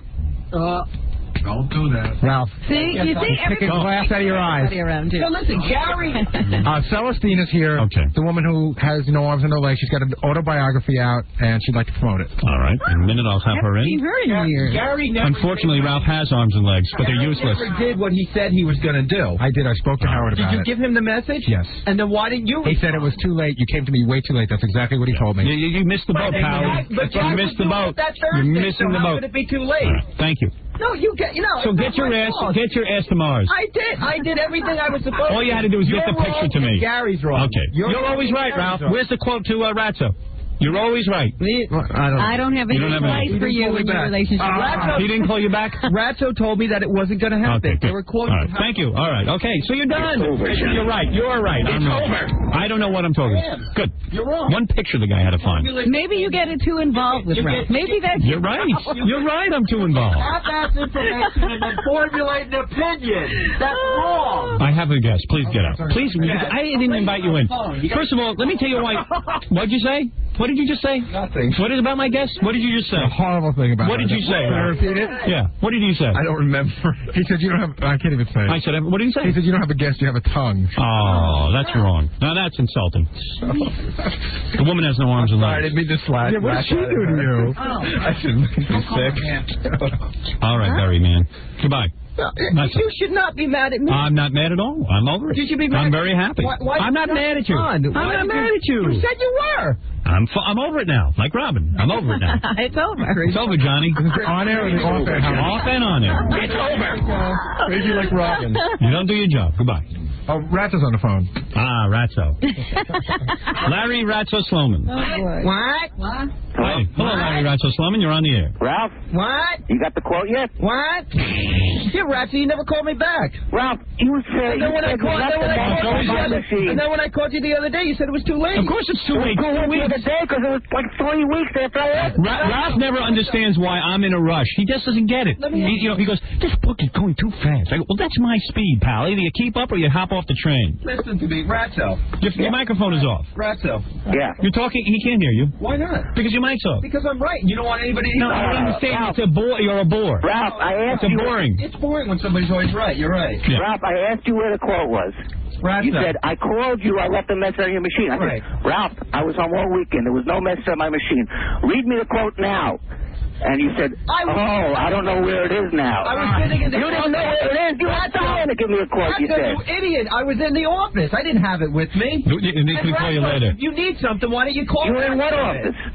What office? We were sitting in Howard's back office. You were at home when I talked to you. That was 201 I dialed. Yeah, where's your answer, Ralph? No. We were in the office. You said, where is it? Where is it now? Where's your quote now? At home. Here you go. All right. You want me to read? Write it down. Howard is a dick. All right, Ralph. Thank you. Thank you. Ratso, thank you. Say hello to Celestine for me. I will say hello to Celestine. Thank you. Celestine, my guest, lost her arms and legs at birth, you know. Still talking. What? I can't hear you. That's all right. Well, I'm going to continue my show. He can yell in the background. How is it Celestine, my next guest. Wait a second. How is it my responsibility to track down Ratso? Can I just say one thing? Celestine, my next guest. Yes. Will be... I'm sorry, Gary, what was that? I have to get somebody out of the studio. Yeah, I know. Celestine, my next guest... She wrote a book. Wrote a book. And I would like her to be able to promote it. How did she write the book? That's what we're going to find out. She has no arms or legs. That's She had no trouble with the cover. That's right. We'll be back right after these words with Celestine. Rock Radio. K-Rock. Welcome to the Howard Stern Show. We offer introductions to some of the loveliest ladies of Russia and Eastern Europe. A man willing to help in your time of need. Every year, we help hundreds of men find love, romance, and committed relationships. So who cares with ladies from Eastern Europe. about getting you laid? And we're confident that we can help you. On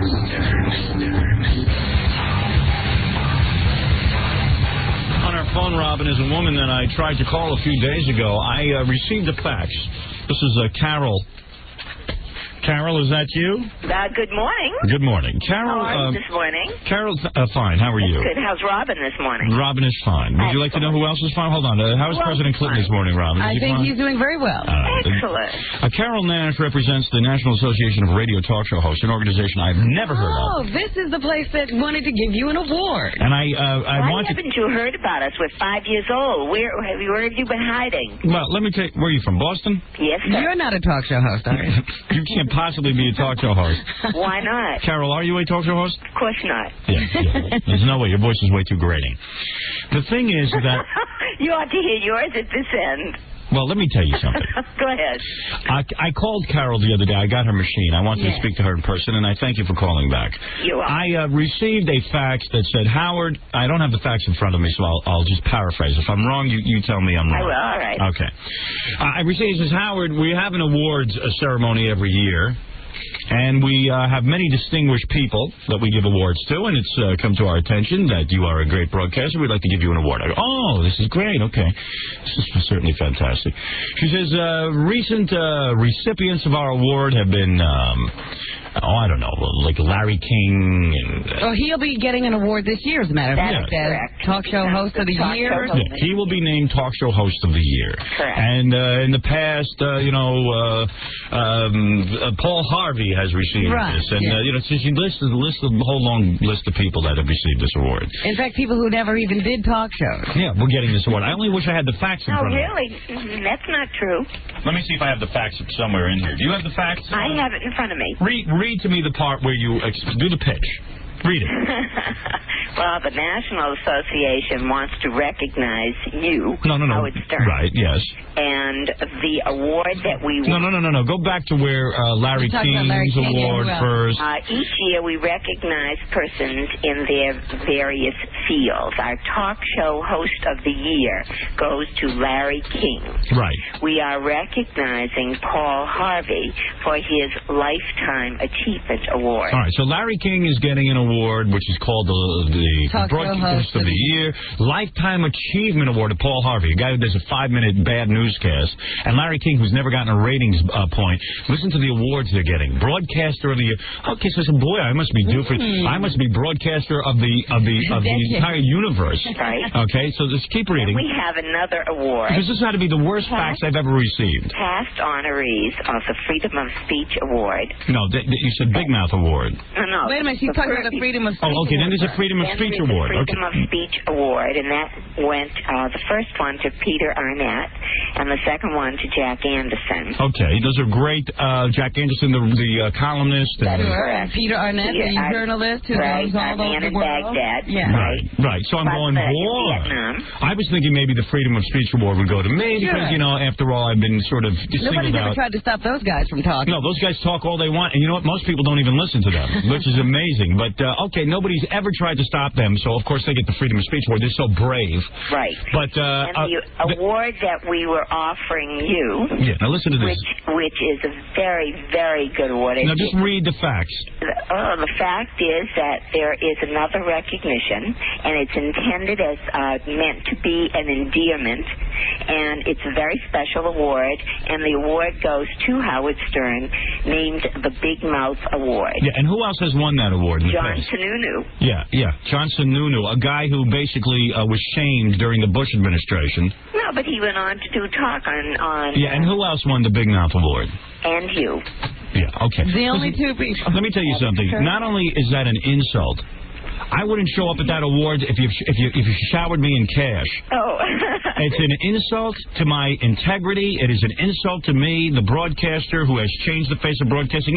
Yesterday I'm reading Mark and Brian now are going to be nationally syndicated. I'm going to talk about that in a minute. Two douches who don't have a brain in their head, who can't even beat me in the ratings or anyone else in the ratings. We got a 3 share. Why would you? I'm going to go to all their markets and beat their ass. But I'm going to tell you something. That's fun, and that's exactly Larry King, what who has this changed. is all about, Howard. No. Let me tell you something. I don't want something called the Big Mouth Award. When you're going to honor Larry King, why don't you give Larry King the Big Mouth Award? Why me? Give me the Lifetime Achievement Award instead of Paul Harvey, and give Paul Harvey a Big Mouth Award. You know why? You would never send the fax to Paul Harvey offering him something called the Big Mouth Award. He'd be insulted. And I hate being your buffoon. I'm not coming to that awards. And that's the message I left you on the machine. That's a really insulting fax. You mean my career is reduced to John Sununu's? I don't think that's the way you should take it. You think John Sununu is a great broadcaster? There are 3,000 people. Yeah, and there are about 15 million people who think I'm a great broadcaster, who would rather listen to me than any other broadcaster in the morning. And that's really good. And, but I'm not going to accept your Big Mouth. I want my name removed from that list of Big Mouth Award. I don't want it on there. And if I showed up, you just give me the award, or would you kick me in the nuts, too? For goodness sakes. It's an insult, and you know it. No, it's not. Carol, that's meant as a goof. I'm not going to be anybody's buffoon. Well, it definitely, in all seriousness, it was not meant that way. It was definitely meant as somebody who... Why don't you offer Larry King a Big Mouth Award? See if he shows up. The award... Who is the second person on the list that you would give it to if Howard doesn't accept it? That is Bozo, Larry Harmon. No, that's obviously... Yeah, no one's, it's a real insult. And you know what? If you're the National Association of Talk Show Hosts, which I've never heard of, I would have to say, I hate 5 years old. I hate to pat myself on the back, but darling, there's nobody bigger than me in the business, and there's nobody more successful in the business than me right now. And until I give up my seat, I don't think there will be. Well, then and I'll tell you something. I'm not coming to some weak, lame award show where Larry King is being honored and Paul Harvey's being honored for doing nothing except getting low ratings for stations and costing them money. Well, that's... Larry King is nothing except a fluff ball. He sits there and asks fluff questions. Thank you for this award. This is a guy... Did you ever see the show? What was it, 60 Minutes? They did a Larry King profile. The guy has every picture of himself hanging on the wall. Every little press clipping. Every press clipping on his wall. You don't have any press clippings? Absolutely not. I might put him away in a book. I wouldn't put him on my wall. Yeah, you wouldn't frame him and hang him up. No, I wouldn't. Especially if you saw what they wrote about me. Well, listen, Carol. He also gets his head sprayed. Yeah, gets his head sprayed. Why don't you give him an award for the best sprayed head in America? You know what it is? You're such an uptight lady, and your organization is so uptight. You think you got to have a Larry King there in order to... First of all, I am definitely not uptight. Oh, right. Yeah. Sure you are. How old are you? Oh, don't you think that's personal? What are you, in your 50s? Don't you think that's personal? Come on. So you're into... I'm a big mouth. Let me ask you a few questions. I'm an adult. So you're about 50. I can tell from your voice. Okay. And? And, you married? No, I'm a widow. When's your husband died? About 10 years ago. So you might be in your 60s. No. And what did he die? He heard he had a hearing aid and then he turned it up one night and he heard your voice? No, what happened? Unfortunately, he was killed. He was killed? Oh, gee, you're bringing the whole show down. What happened? He was in a horrible hit-and-run accident. Drunk driver? We never caught the person. Bastards. We think so, and that's exactly how I feel as well. Pretty terrible about it. Well, the only good thing about it is he's not going to be there to see Paul Harvey at your award show. Because believe me, nobody wants to see him. The guy's as old as... But I wish your husband was alive and Paul Harvey was in some accident. I'll tell you that. Well, I wish the same thing. So you lost your husband? So have you dated since your husband? Not very much. Really? How long ago was that? 10 years ago. You mean you haven't been with a man for 10 years? Wow. I prefer not to answer. I'm going to take no man could replace your husband? On that one. No man on this planet could replace your husband? He was so great. Was he really that great? My husband was a pretty special person. Or was he not that special, but in his death he became even more special? You know what I mean? I know people like that. Who remember only the most wonderful and glorious things about their... He was a good guy. Hey, you know who you want to marry? Larry King. When you meet him at the big... Yeah, he'll probably propose to you. Single? My dear, you're gorgeous. I'm in love. Let's marry. It's true, I am gorgeous. I'm a serious man. I need you. And I don't fool around. How could you honor feelings like this? How could you honor a man like Larry King who has the morality of a flea, a despicable man? But Howard, I didn't do that. It was done by vote.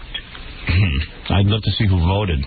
It's a bunch of old fogies. Our membership from all over the Bunch country. of old coots all sitting around voting. No, you Don't you understand? We send out a ballot. You got old coots. Come on. Howard, can I put you on the mailing list? No, I do not want to be on your mailing list. I refuse. I will sue you if you put me on the mailing list. Can I at least send you a few things so you know who we are? No, I do not want that. All right. Do you Can put I put Robin on the list? No, do you put up that thing called Talkers? No, I write a column for Talkers. That's the thing they sent to me, and I write them every week. Please cancel my subscription. I do not want to be in on this. Why? It's depressing. Isn't it a good magazine for No, the industry? it's filled with articles by morons. Oh, why don't you write one? Because why would I waste my time? I'm an award-winning author. If you are the host that you say you are... Oh, please, I don't have anything to prove to you. Those who can't perform on the radio write, and those that can perform. Hey, how could you write... You never even hosted a talk show. How would you write a column? I have hosted a Oh, you have? But they all failed. Pardon me? They all failed. No, they didn't fail. Then why aren't you not hosting a talk show presently? Because I make more money doing what I'm doing. Which is what? I'm the executive director of the association. I also have a public relations company called the Carol Nash Group, and I represent some very interesting people. I can't believe you haven't been with a man for 10 years. It's got to be I killing you. represent people like the island of Nantucket. Have you ever been there? Yes, very nice. Isn't it wonderful? Yeah, it was great. And I represent... It was great. It took me 9 hours to get there, and then when I got there, it was crowded. Come on before the summer or right after the summer. Yeah, I wasn't sure if anyone was straight over there. Oh, no, on Nantucket, yes. All right, Nantucket was all There are right. other places that may not be that way. So what are you going to do? Are you going to go back to dating, or are you just going to live the memory of your husband for 10 No, years? if you find me someone special, I would certainly like to have a day or two. Do you ever think about men? Of course. Really? Do you ever think about women? Of course, I'm married. That's all I do is think about the women. Right. Well, why So not? you think about them, but you haven't been able to date any. I have been able to date. But no romantic feelings have overcome you. No. Because your husband, his memory lives on. No, I just take a pretty good look at the people around me, and I just haven't found anyone Don't you have needs as a woman? that I seem to feel good about. Don't you have needs as a woman? Of course. So how do you satisfy the fire that burns within? I go and scrub a floor. No. Do you ever? Do you ever? I talk to. How do you scrub a floor? Are you nude? And what do you use as a brush? What is he? Scoot across it like a puppy? Do you hope that Larry King proposes to you at the big awards banquet? I don't even know Larry. Larry's a very special man. You're awarding him. Yeah, he might get carried away and ask you to marry. You know, he actually marries people within a day. And my dear, you're beautiful. Is that true? Oh, yes. I get no kick from champagne. Mere cigarettes. Mere alcohol doesn't thrill me at all. Do you ever dress up? Used to be one of my favorite songs. Do you ever dress up sexy and look at yourself in the mirror? Oh, of course. You do? I dress sexy every day. I'm sexy right now. What are you wearing now? I'm wearing a very You're wearing a chemise? soft, pale color sheer chemise. And your breasts are firm? How did you know she was wearing a chemise? Of course. I knew that. Chemise. Yeah. And you're still firm up top? Absolutely. Really? Yeah, of course. I'm not that old. Are you in your 60s? No, I haven't hit that yet. In your 40s or 50s? No, I'm in the middle of my life. I see. That's 80. Because I think you're going to live to 160. That's true. Women do live longer, right? All right, listen, Carol, I'm getting way too intimate with you. I want to just tell you I'm not accepting your award. Thank you. We accept your decline. All right. Very sadly. All right. Thank you. You're welcome. All right. That's Carol Nash, the National Association of Radio Talk Show Hosts. Looking for a date. That was pretty sad. Her husband hitting a run there. Oh, that's terrible. Yeah, they're kind of... No. Who knows? You never know. You never know what. Who knows? Maybe they got jumped in front of the car. You couldn't take it. I've been tempted to do that a couple of times. Terrible. Telling you. Like Larry, she's a lot like Larry King in a way. How do you figure? Well, her husband was in a hit and run, and Larry King's marriages are hit and run. So they might actually hit it off at the big awards ceremony. I wouldn't be surprised if sparks flew when they met. All right, very lovely woman. Thank you, Carol. I didn't mean to hang up on you. I just couldn't take it anymore. And that's Carol. I had to decline the award, Robin. Sadly. I will be back right after these words. Hey, guess who just dropped by? My old friend, Hammer. Hammer? The rap star. Oh. MC Hammer, but now he's Hammer. Stopped by, he's got a new album. Really? Yeah, Hammer. I'm down with that. I keep reading Hammer's in financial trouble. Where is Hammer? Oh, there he is. Hey, word up. What it is, man. Word up. Would you like to lick some honey off my thigh? Come on. You know I was outside warming up, Howard, you know. Yes, absolutely. By the way, get my thing on. Are you on your way to the Million Man March? Absolutely. Really? On Monday. No way. Are you really going? I'm going. Really? I guess you got to. It's a must. Good for your image. No. You really think so? Don't you think Farrakhan is anti-Semitic? No, I'm not on that page. Are you saying that? What I really think that there is an absolute need for African American men to step forward, take our responsibilities as fathers, husbands. It's a serious thing. This is for men who have not supported their children. No. You have children, right? This is for men who are saying that they are going to accept their responsibility, accept the responsibility of recycling dollars in the community, of being role models, and all that. So it's very serious, but you know... Really? You're really going to be there? I'm going in blackface, so no one can identify me as a white man. I am going to spy on the goings-on. We will notice, Howard. You will not. It ain't like that. We'll notice. I am down with the cause, my brother. You can't fake it till you make it, Howard. You can't fake it till Now, what about this rumor that they're going... there's 250,000 black men from New York going to the big rally in Washington, and then the governor is going to close the borders down and not let them back into New York. Now, what about that rumor? That's wrong. Yeah, he don't want to do that. He don't want to do that, because then there'd be a riot or something. Well, it's going to be a riot anyway. We talk about that later. It's going to be a riot anyway, unless Howard Stern and a whole lot of other people start to have some meaningful dialogue. I am.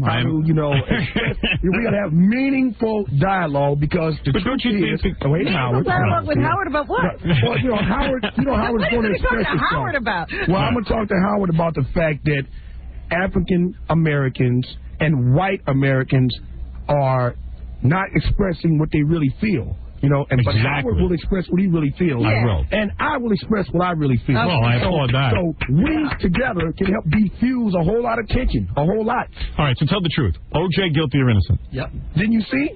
Innocent. Didn't you see? You think he's innocent? Absolutely. Absolutely. Absolutely. Come on. Tell the truth. Tell the truth. Absolutely. You don't think he did it? No, I don't. Oh, I don't believe Hammer for a minute. No, I don't think he did it. And also, so you got to say that. Why do I have to say that? Because it's the whole rap thing. You got to be accepted by the whole rap thing. Because then everyone will think you're like Christopher Darden if you don't say that. You know it. They'll be like, hey, look at Uncle Tom. He says he's agreeing with the man. That's a lot of pressure. Okay, I got a question. What's in that coffee, my man? Here's a question for you, Howard. Go ahead. In the Rodney King case. Go ahead. Rodney King. The jury. Yes. Do they need an IQ test or do they need a vision test? Vision test. Rodney King was beaten, but he deserved it in a way. Come on. Oh, stop it. Wait a second. You know, I'm going to tell you the truth. Can I tell you one thing, my brother? Let me say something. No, I'm not being a comedian. Let me tell you something. Howard. Can I just be honest with you? I'm angry about the Rodney King. Yes, I know. Rodney King was beaten, but can I tell you the truth? I know a lot of cops. I know a guy who used to steal cars. He was in prison twice. Guys who steal cars. Hold it. I know a guy, white guy. He was a car thief. Cops used to take him on the side and beat him. And you know they have to do that because sometimes justice falls through the cracks. And you know a guy like Rodney King driving around drunk. He could have hit your kids with that car. He could have been driving around your neighborhood, drinking and driving. You take him out on the side. The damn cameraman was there. They do it all the time. You beat the guy a little bit. And maybe, now, what did Rodney King do as soon as he got off? He went out drunk driving again. He's a troublemaker. Listen, you're a law-abiding citizen. You know it was the right thing. Howard, I am not going to support that. I know Hammer agrees. What? I'm not going to support the fact. I never know what you're disagreeing with. Anything. Howard knows what I'm disagreeing with. Yeah, I know. I am disagreeing with. You are blanket disagreeing. I'm disagreeing with the fact that Howard says that the right. The guy deserved a beating, and you've beaten a few people in your life, and you know why guys deserve to get beaten. I don't care what color they are, white, black, or otherwise. Well, now, that's a different subject. Exactly. That's a different subject. A wise guy needs a beating. Rodney King's a wise guy. I don't care what anyone says. And Hammer knows this. I don't believe Do you agree with drinking and driving? Do you agree with drinking and driving? Have you ever drunk and I'm drove? drinking coffee right now, wide awake. I hear everything you say, Howard. Would you ever drink and drive? I drink coffee and drive. Would you ever drink alcohol and drive? That's not my thing. I'm not an alcohol man. All right. Do you think Rodney King should be driving around drunk at 100 miles an hour? I don't think Howard Stern should drive around Exactly. drunk. Nobody should drive Hammer knows the law. Nobody should drive drunk, Howard. A brother or a white man should not be driving around drunk because the cops are going to beat you. I don't care what you are. Well, you ain't got to drive a car to get beat by a cop. That's right. You live in the heart of the inner city. There's nothing wrong with a cop. There's nothing wrong with a cop beating a guy as long as he deserves it. Okay, I'll tell you what. True. Tell you what. Word up. I'm going to put a wool cap on you and a pillow shirt, and I'm going to turn your back, and we're going to go hang out. I'm going to let you feel some of them billy clubs and see how you feel after that. You won't be so funny the next morning. So how come OJ didn't take the stand? Go ahead, Hammer. Why didn't he? I don't know. It wasn't necessary for him to take the stand because the case that was put on by the prosecution, it left so many holes. Really? Dirty cops, liars, and all that stuff. What do you need to put a guy on a witness stand for that? They already put on a case that wasn't substantial. Well, you really got more militant since the last time I saw you. Do you have a tape with John caught him going into some function? Right. He didn't answer the questions this strongly then. Right. Well, I've never. Because he asked me stuff like, he was trying to get some shock going. He was asking me silly. He asked you, OJ, innocent or guilty? And what did I tell him? You don't remember. Wait till the jury. I'll wait until the jury. I say that's right. We don't try people necessarily just in public opinion. That's what the jury is doing. But now you believe OJ's innocent. I always believed he is. Oh, but you couldn't. Then how come you didn't believe the Rodney King jury the first time? You may believe he's innocent too, but how come you didn't believe the Rodney King? How come you didn't believe the Rodney King jury the first time? Howard might run you up out of here if you stood up and say, "Hey, you know what, Howard? I know Howard. I'm African American, Howard, but if you say that, I better say." Why is it that if you don't agree with the majority opinion, you're afraid? Yeah. I think you're brave. I think she's brave to say what you really think. Howard. I believe you think OJ did it. Promise her that you won't fire her, Howard. And promise her. I couldn't even fire her. Care less. Fire me. I don't care. You have to promise, Howard. She would never be like that. All right, let's go outside and let's talk. Yeah. Right. I will tell you the same thing here or in the hall. You would tell me the same thing. Same thing. You mean Never it. change. You mean it? Mean it 100%. I'm as honest as honest. Howard. You think that she's afraid of me? Howard. Hey, Howard. I never know you. I can't put words in this woman's mouth. Man, Howard. Hey, Howard. Oh. You getting her back? That's of course. I can put words in her mouth. Pull the string. Pull the string. Pull the string. One of us is running the other one. There's no independent. You guys are a team. By the way, I'm going to tell you what I'm doing at the Million Man March. I hired a plane to fly over the Million Man March and hold up the sign, OJ is guilty. I don't care what anyone does. That's it. I'm telling you the guy did it. I don't care that he's black. I don't care if he was white. He did it. You are entitled to your opinion. Thank you, Hammer. Howard. Thank you, Hammer. But I have to say I wholeheartedly disagree. All right. Well, that's fair enough. And let me just say You're going to OJ's house? Well, yes. What, if he invites me, I'll go with you. You would? You wouldn't be afraid? Listen, you have a daughter? Do you have a daughter? Do you have a daughter? Let me make this. Do you have a daughter? If OJ said to me, Hammer, would you come by my house tomorrow? I can buy his house. You would. It's not a problem. Do you have a daughter? Not at all. What do I have? I have two daughters. Would you allow one of your daughters to marry OJ? When they grow up? Hey, wait, OJ, by the time my daughter grew up, will be 60-something. All right, so let's say he wants He'll still be into young girls. I don't doubt that. I don't doubt it at all. Oh, hey, wait. Your daughters will be the perfect age. You are paid off, Robert. I can't accept you. I reject her. I reject you. Is that a lie? Hey, Howard, have you ever been to church? Yeah. And when somebody is saying the wrong thing in the middle of church, right? Yes. You sing them down. I'm singing her down right now. No. We don't want to hear from you. Did you think it was right Christopher Darden got booed? Do you think it was right Christopher Darden got booed at church? He got booed at church? Yes, the people in the congregation booed him. Is that right? Is that the Christian thing to do? Okay, wait a minute. You must allow me to allow that to register in my mind before I speak on that. All right, go ahead. He got booed at church. In church by his congregation, and his minister said nothing. Now, what do you think of that? I would say... He's a good brother. No, but beyond that, it's not the right place to do that. That's right. I agree with Hammer on that. We all Amen. agree on that one. Church is not Hammer, the right place. you are 100% right. Listen, let me just explain what's going on. Yeah. To anybody who's anyone who's mad at Hammer. Exactly. Anyone who's mad at Hammer for his opinion, you got to understand something. This guy's in the rap community. Right. He's got to fit in. I'm in the human. No. He's got to sell rap records. You have to go back and talk to the brothers. Right. So you better have. And he has to keep his rap credibility. Rap credibility. Yeah, no, I understand what's going on. I I hear what's going on. I'm reading between the lines. It's okay, my brother. She said that. Right. She's been on the air so long. Yes. When she said brothers, she can't even say with the brothers. What's wrong with that? Speaking well is a bad thing? She's been out of the loop for years. There you go. You see? Hammer is juror number 13. I'm telling you. I see it. He's the alternate. Absolutely. You were on that jury. I know what's going on. I would be ridiculed. What are we going to do? What are we going to do about the race war? I just want to know. What race war? You don't know about it? What's going on? See, you don't know. Well, I haven't been in any meetings. No. What race war? Because we had the password. Hammer, wait a second. You wouldn't know how to say the password. Hammer, what are you saying? Are you saying that there's going to be a race war? I'm saying unless we start to have, and I sincerely mean this, meaningful dialogue between African Americans, minorities, and white Americans, some things are going to happen, and it's not going to be like before. It's not going to be rocks and bottles and all that. Yes.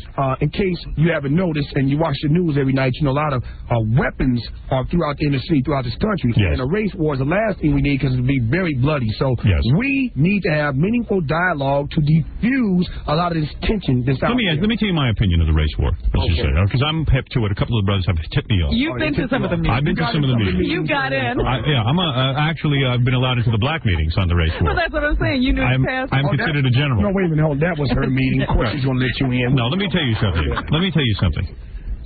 Here's my point of view on the black situation. I'm a white man, but I'm going to comment on it. There's no black situation. See, that's where you're wrong. Please allow me. Howard, let me comment. I am speaking now. Howard, I have a chance. Howard, I have been very patient. Okay, Howard. Yes. But I just want to say one thing, though. Yes. Today, you just like 100% white man? Yes. Or are you know? I grew up in the black community. A blacker community than Oakland, okay? You had some white people there. I was the only white person in my community. Roosevelt, Long Island. Go check it out for yourself. But if he's talking about a race war, Howard, that's not a black situation. That is a countrywide situation. Yes. Now, let me talk about something. Absolutely. Here is my opinion. There has been racism in this country for as long as this country's been around. Now, you take, let's take the Jews. Jews came to this country. Nobody's more hated than the Jews or the blacks. There's something wrong with your argument right away. I didn't argue. I'm giving you history. Came here of their own accord. Right. Okay. Slavery, whatever. Okay, here we are. Whatever. Now we're all here. Now we're here. What am I going to do? I can't remove slavery. I can't remove the Holocaust. I can't remove any of that. But everyone is here. Now, the point is, there is racism all the time. There are racist cops by the thousands. But in the community, you have to stop the black community. You have to stop calling in the cops all the time. There shouldn't be that much police involvement. Or if a racist cop hates blacks, now you want to just remove law enforcement? No, listen to me. Stop it. Listen to me. If a racist cop, I'm 100% right. Police yourself. If you're not breaking the law, nobody has to come and bother you. Now listen to me. Hold on now. A racist cop hates blacks and hates Jews. Am I correct? Listen to me. Listen to me, Hammer. Come here. Hammer, come here. Hammer, come here. Wait a minute. Wait, I gotta finish. If a racist cop, let me just finish my point. Everybody's saying if a racist cop, Hammer, I wanted to talk about your record. All right. He wanted to have a dialogue. All right. Dialogue. Okay, here's the dialogue. If a racist cop hates black people, and he hates Jews, and he hates Mexicans, he hates everybody. No, stop it right there. Now that's a fantasy story. If you would have just stopped it, if he hates African Americans, blacks, I would have said, okay, now Howard's telling a true story. You said he hates Jews, he hates all. Now you're going too far. I don't know no cops that hate everybody. Oh, okay. So let's say he hates some people. Well, they did that about Mark Furman. All right. Let's say he hates a bunch of people. Like Mark Furman hated blacks. He hated Jews. He made statements about both. Why are you looking at me like that? Yeah. Hammer. You know what? I'm not going to have this argument. This Howard, he hates Howard, blacks. You gotta get her to be quiet for a minute. All right. I'm trying to talk. Boss Howard. Boss Howard. There she is over there. Now, see, if two men can't even control a woman. Listen, Howard, you got to tell her. Let me finish this conversation. She's not going. You know, if there's Mr. Boss Man says, Hammer, listen to me. She's not going to respond. Listen to me. Listen to me. Now that you represent the black community, I represent. You are my representative. I represent. Yes.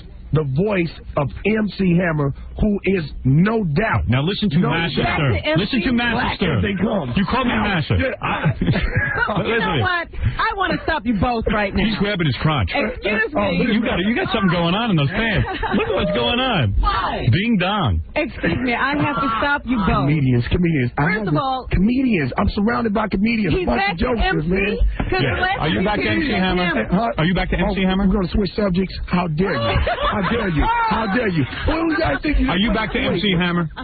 Are you back to MC Hammer? Absolutely, Howard. You are. What happened? There aren't that many people left who call themselves MC in 95, so it's okay to call me MC. In 91, it was a bunch of people saying, I'm MC. Young MC, this and that. What do we have to name names, Howard? Right, I understand. So the point is now MC Hammer, you're comfortable with it again. Absolutely. Nothing wrong with it. No, it distinguishes me still. I heard your real name. I know your real name, not your African name. Stanley. Well, give me my African name. What's my African name? Kareem of Wheat. How's that? Would you like an African name? I'll give you one. I always have an African name ready for any brother who needs one. Hey, I love the way you're smart, Howard. You're very smart. He knows when to switch the subject. Right. No. And then I'll get back to it. Yes, woman over there. That's an insult. I think that's an insult. Woman over there. But excuse me. Anyone who disagrees? Back to that subject. All right, can I just say something? Yeah, sure. Why not? I'm going to finish explaining racism. Show, you know what? I'm not even going to talk about racism now because you have your point of view. You're not listening. I could never convert you. Right. Now, see, I like that, Howard. It's a black man. Right. You couldn't convert me like that. Let's say you're a victim of racism, right? Let's just go with the assumption that all the cops are racist. But if you call a cop in I can't finish a sentence. But that's different, though, Howard. You've never been in a situation before, have you? If a cop comes into my house because I call him in for a domestic dispute or there's a high rate of crime, of course there's going to be a lot of cops involved with my community. And when I said to him, you should police yourself. If you're not doing anything wrong, there's no need for the police to come there. He says you can do that in the suburbs. You can't do that in the inner city. Well, why can you not do that in the inner city? I don't know. Why can you not do what? Police yourself. You have to understand when you're making a point, make the point. I said, why can't you do that in the inner city? Well, listen, I'm saying we have a lot of crimes, criminal activity going on because of poverty, because of a lot of situations going on. So there are more crimes. You can't have a lawless environment. I see. Consequently, people like yourselves who have jobs every day, who don't face the same amount of economic pressure that others face, it's not as much criminal activity that we see. Now, I know it's a whole lot of coke up in there. I don't know how you're snorting a lot of dope up in the suburbs. I'm not saying you're not. I'm just saying you're doing it. You don't go pick yours up on the corner. Papa Fooey, what do you want? Are you going to bring some intelligence? Hold it. Sorry. Let me finish my point. All right, go ahead. Let me finish my point. I thought so, yes. Hey, hold it. All right. What I'm saying is, so in your particular case, you may not have as a need as there is a need where there's more criminal activity, there's more overt and covert. Now, go on and talk. All right, go ahead. Go ahead. I think I made my point. So did I. Different subject. You know, you were talking about he brought the MC back. Right. And Gorilla said he saw him doing an interview a couple of weeks ago where he was explaining that Hammer and MC Hammer are two different guys. Oh, really? Oh, now I want to hear this. Get off the black thing and let's talk about that. That's pretty. Yeah. No, what are you talking about? What are you talking about? They're two different guys. Who is Hammer and who is MC Hammer? Who are we talking to? Yeah. We're talking today to MC Hammer. Howard, look, what I explained in that particular interview was sometimes when you speak to me and you say MC Hammer, there is a perception of simply you can't touch this. Right. You understand? Right. That was your biggest hit. Yeah, exactly. Right. You think MC Hammer, dancing across stage. There we go. Right. I said, well, okay. Just think of me as a normal individual. Call me Hammer. Hammer and MC Hammer are not necessarily the same persona. Hammer might feel like today, if Howard say the wrong thing, I'm going to jump over there and twist his Hammer is a tougher guy than MC Hammer? No, Hammer has more patience sometimes than MC Hammer. Oh, is that right? Oh, so if we were talking to MC Hammer, you probably would be fighting by now? No, but if we're talking to Hammer, I'm talking to MC Hammer. Yeah, he's talking to MC Hammer. MC Hammer is very calm. Has the patience or not? MC Hammer sometimes can have as much patience as Hammer. Is it true that MC Hammer? So confused. And isn't it true that's the whole point? And isn't it true that MC Hammer thinks OJ is innocent and Hammer thinks he's both guilty? Of them. Yes. Both of them. Right. I talked to MC Hammer and Hammer about it, and they both came up with the same opinion. You know what, Hammer? I said, yes, MC. Are you talking to me? No, Hammer, I'm talking to you. I can tell you, Hammer. And both of them said the man is 100% innocent. Didn't you watch? Where were you, Howard? I got to tell you something, Hammer. Where were you? I got to tell you something, Hammer. What's up, man? What's up, Howard? That's a very scary thing when you're two different people. I mean, I saw civil. Really, I'm telling you, you got to be careful with Howard, that. come on, and Howard. you're talking to Howard, yourself. I mean, listen, Howard, let's be real. When I talk to Howard Could you Stern leave the room and come back as Hammer? When I talk to Howard Stern on the air, you know and I know that it's not the same Howard Stern when the lights go off. Oh, I see. It's a different guy. Absolutely. And you're saying Hammer is the guy who's off the air. MC Hammer is the persona on the air. When is he something like that? I got you. Something like that. Oh, yeah, Stanley, that's the third person. That's when I had to be the husband and the father. See, I don't run around my house all day yelling, Hammer time. Now you're married? Can't touch this. You got married? Don't stop. You know, I don't do all that. So you have to understand. You get paid to do that. At certain times, you have to be what you have to be. At home, to my children, I'm daddy. I'm Stanley. You know, it's just plain old Stanley. Right. When I take the stage, I can be Hammer or I can be anybody you want. You understand? That's so right. It's a different thing. Howard, I know you. Your wife makes you go to bed about 10:30 every night. That's right. But she couldn't make you on the air do anything. Can I say something, though? In your defense, there were 2 Sonny Bonos. I don't know how many people know that. That's true. It really was. Now, Hammer, I'm talking to Hammer. I don't care who he says he is. Boy. All right, now, Hammer, you've now how's everything? Now I was worried about you, seriously. I really like it. By the way, your last song that you did, I gave a girl a massage. I still play. I play it almost once or twice a week. Get your groove on, Howard. I love that song. I love that freaking song. Howard worked his thing on that song. You know what song I'm talking about? I know exactly. It's all good. That's right. It's all good. I met one of the young ladies that you played that song and did your thing with. Yes. You know, she gave you endorsement. Whenever a girl comes in here, I play It's All Good. Now, let me tell you what happened. I was in Cleveland, and on the radio comes on It's All Good. Yeah, you were in the room with Amy Lynn. Amy Lynn and a bunch of the other girls. And all of a sudden, rub-downs occurred, and It's All Good is playing, and I'm getting into a groove. Excellent. And everything, man, I had the video to that one. It's like that positive reinforcement. Oh, man, that's some song. It gets the girls all loose. You know what I mean? You know what I mean, my brother? Yeah, I know what you mean, Howard. Yes, Yeah. every man. Look at you. Look at you. Look at him. Look at you. You're a big man in the pants. Look at the size of those things. Now, listen, you got an expensive outfit on, and then I keep reading about financial troubles and bankrupt. I am dead broke. Are you really broke? I was here 3 years ago. I mean, last time I was here a year and a half ago, that was the same thing. Hammer is always broke. You didn't know that? Oh. And I'll be broke 10 years from now. I see what you're saying. And I'll be broke 20 years from now. In other words, the papers always say you're broke, but you're not. No. Or you're hiding money from the government. What are you doing? Because that shirt's got to cost. Does that shirt has Hammer sleeves on it? Look at it. That is a. What does it say there? It's cameras all around here. It's cameras all around. Howard. I'm not hiding anything. Right. I am dead broke. Are you really? Don't you know in America, one of the biggest crimes that you could ever commit is to have money? Look at that jacket. Wait a second. Look inside the jacket. A Hammer label. Stop it. Custom-made clothing. This was not. I bought this at the Salvation Army.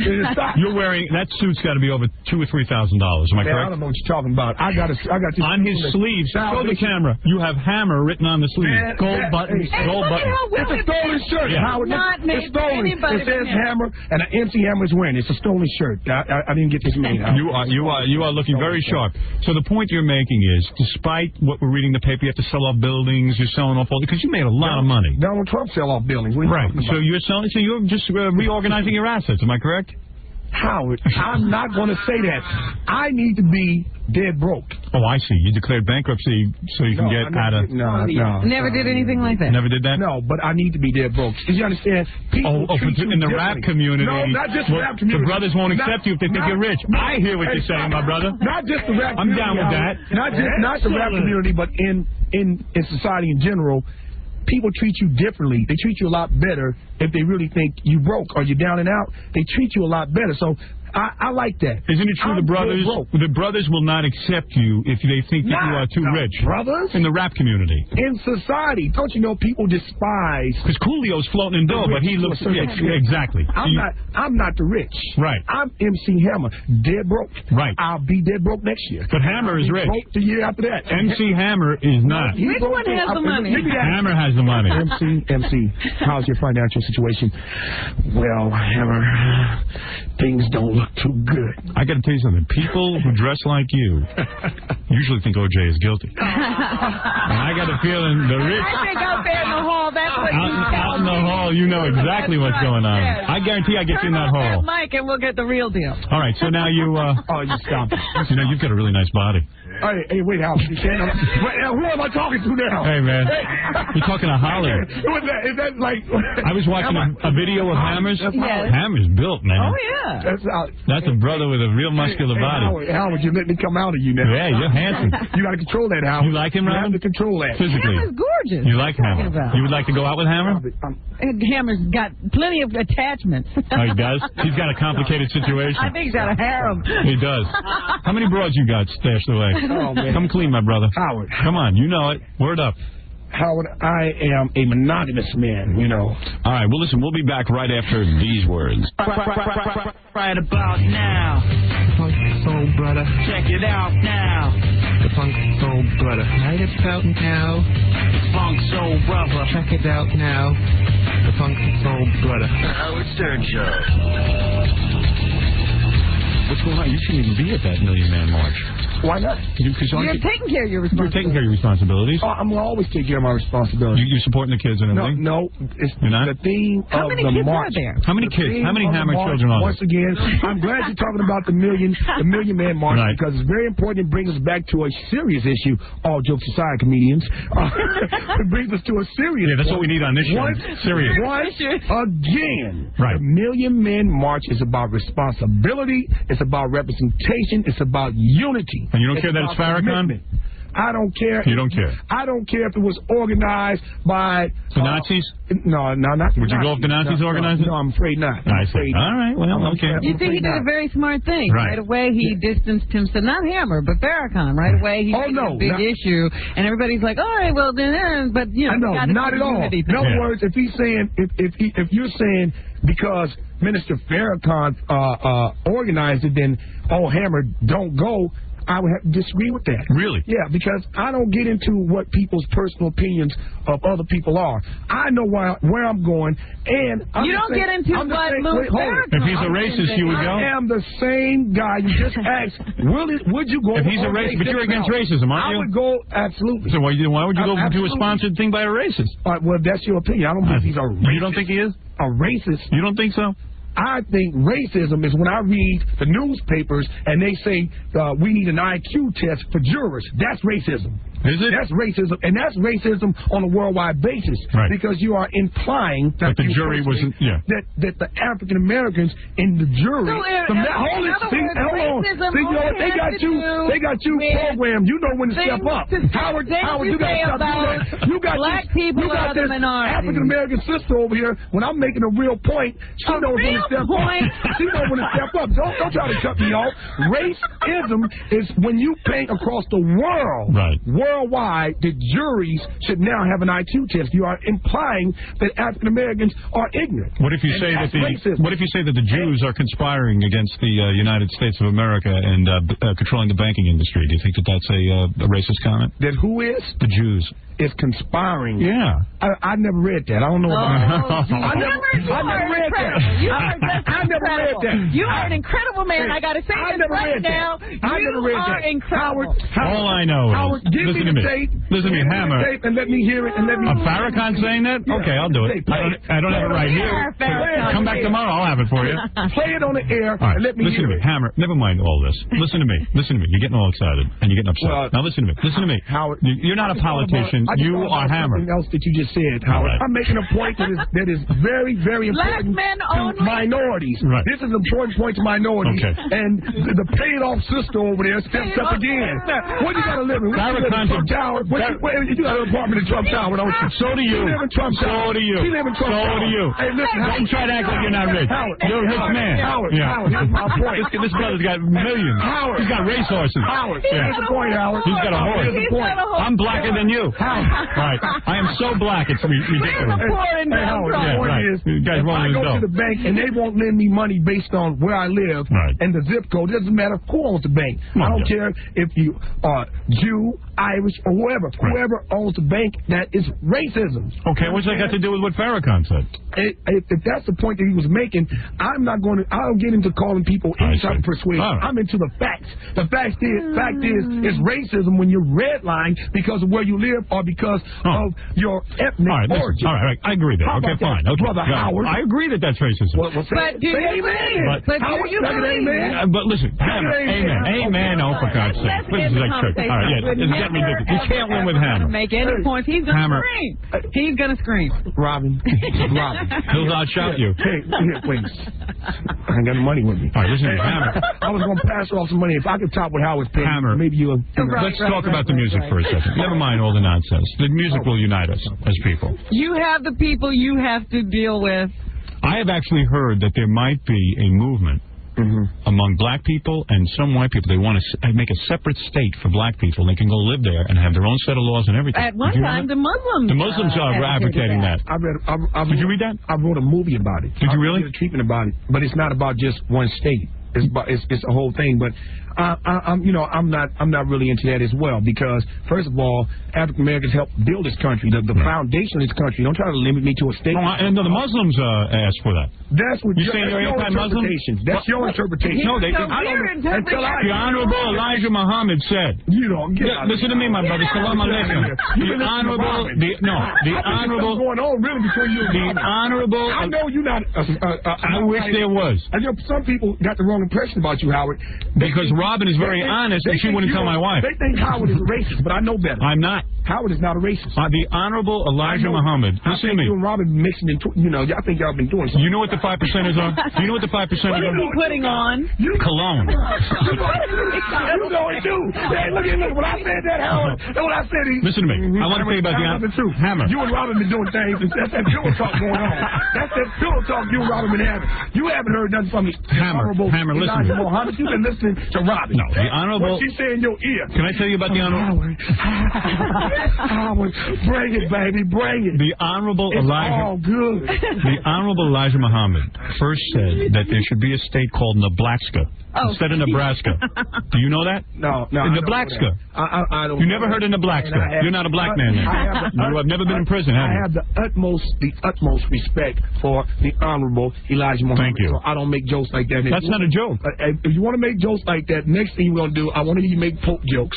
Oh, you haven't been listening. You haven't been listening the last 3 days. It's a fallacy. Yeah. We do make Pope jokes. You got to make jokes, and we can't stop there.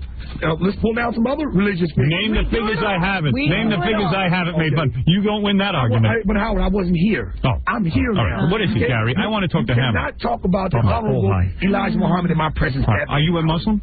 No, he's not. No, I'm not. Right. No, I'm what do you want, There's Gary? a woman on the phone who wants to talk to... But Hammer or MC I think it's Hammer, because...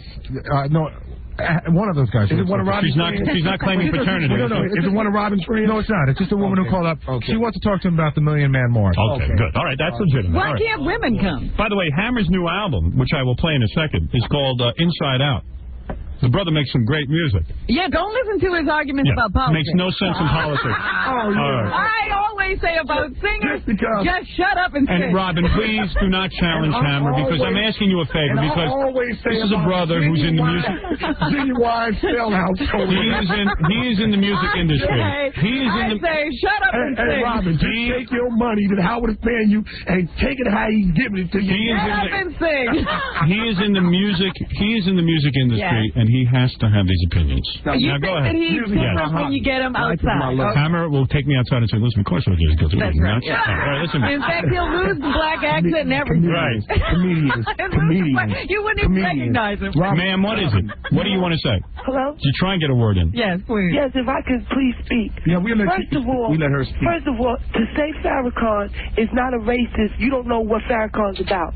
The Nation of Islam is about nothing but racism. This is O.J.'s mother. This is O.J.'s mother. Muhammad preached nothing but the white man is a devil. That's all he preached. Who is this anyway? My name is Ronnie. I'm a black female, and I've been there. And I know for a fact, that Farrakhan can't be anything but racist because that's what his religion is based upon. Well, that's your opinion. Realize, that's your opinion. That's your opinion. That's your opinion.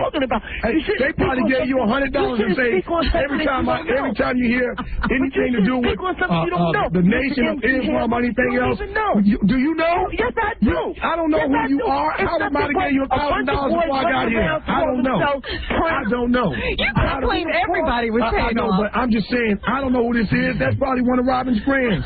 Trying to tell me you don't know. I don't know. I don't know you. I don't know what you represent. I don't know what you represent, who you represent. Well, let her sister say something. You're being disrespectful to his sister. Just like the march. They closed the women and never rolled that women. You got to let the sister speak. No, I don't want to hear what Can I say something? The sister. I wouldn't care if she was green. Really? I wouldn't care if she was green. Of going to a Million Man March and they're going from New York to Washington. How come they don't take some We're not going just from New York. I'm coming from California. What did you say? What did she say? I couldn't hear it. If they got money to go from New York to Washington for a march for responsibility, how come they can't take that same money they're using to get on a bus or pay gas and give to their kids? Why go all the way to Washington? That sounds like you're talking about your personal problems. Now, just if you want the man to give you some money, just ask him. Now, where is it? That sounds personal. Yeah, your man may not. If you want some money from your man, ask him. Don't try to ask us all if we can do this. That's personal. That's personal. This is the Howard Stern show. She called it for some alimony or something. She's looking to collect some money. That's all. If you got child support problems, baby, call somebody else. I don't have no child support thing. I don't have that problem. What is wrong with this woman? Calling about child support. I don't have that problem. If he got money to go to the Million Man March, that's a different issue from child support. Don't call him about child support. What's wrong with you? You are so stupid. I know, because I don't agree with you. That's why you're not even respected in the black community. That's not right. That's not true. I'm going to have to hang up now. You ready to hang up, Howard? Yeah, that's not right. Disconnect her. That's an insult. Yeah, we don't need to go there, as we said. The sister is saying, excuse me, the sister is saying that the Million Man March is, listen, it's 375,000 deadbeat dads. Is that true? Howard, is that true? Howard, what I'm saying to this sister on the air, we don't need an African American calling us in the middle of us trying to unite and talk against us. This is how we have been divided as a people for years. Ignorant people like this woman who just called. We are trying. Now that's not nice. We are trying to unify our efforts, and she called in and want to try to divide. She's trying to divide. You need to go back to bed and wake up again and start over. Your day is all wrong. All right, we are trying to bring unity. We don't need division. You know what, Howard? Robin, have a good day. Thank you. You have a good day and call the child support. Ma'am, shalom aleichem. Ma'am, shalom aleichem. Have a good day. Aleichem salam. Thank you. I show respect to black sisters. Always did. Why can't women come to the march? Excuse me, Robin. Okay, Robin, I want to ask you a question. Can I finish just a serious point for real? Yes, Robin, for 1 second, can we make a serious point? Yeah, please do. Howard, yes. That's the problem that we have had as African Americans since we've been here. I know that. I'm an African American. Every time another African American will step up and try to divide us. We can make a lot of jokes here today. I understand that. We can become comedic, funny. Well, we just have diverse opinions. Exactly. But for her to call and say that at a time of something so sincere as this particular march, that's she disagrees. She's allowed to disagree. We don't need that. You can't have an opinion about something. No, I didn't say that. Her opinion is that Farrakhan is racist and all that. Okay, that's good. Did you feel like that yesterday? Did you feel like that the day before? Then go around your community and talk about it. Do what you want to do. But to call Howard Stern show a nationwide show in the middle, you understand, in the middle of a march that is so sincere, which is so sincere. We are coming together in unity, and she's calling and dividing. Complain and say OJ's guilty in public. That's what. Hey, Robin, take us out. There you go. Take us out. This is not comedy right now. All right. You need to get yourself. I want to drop off some books. Wrong with you, Robin. Hey, look at Howard. I want to get her some books. What books? Books on history. Yes. She don't even know who she is. Probably could walk rings around you. She don't even know who she is. She's very smart. I don't know who I am. Now listen. I know who you are. Listen to me. I recognize you. All right, listen to me. Everybody has their opinion. Oh, my God. Hammer, you came in today to talk about this new record. Does he have a record? Thank God, please. No, yes, you did. Music is great, but it's secondary to life. No. You know what? Secondary to what we really. If you had come in here an hour ago, you would have seen a woman licking honey off my thighs. And believe me, none of this would have been going on. Quite frankly, Hammer, music is a beautiful thing, and it's much more important because it actually does bring people together. It does. Very rarely do people There's fall something out we can all about agree. music. Yeah, we'll agree on that. All right, then let's play something spiritual and uplift us, Howard. All right.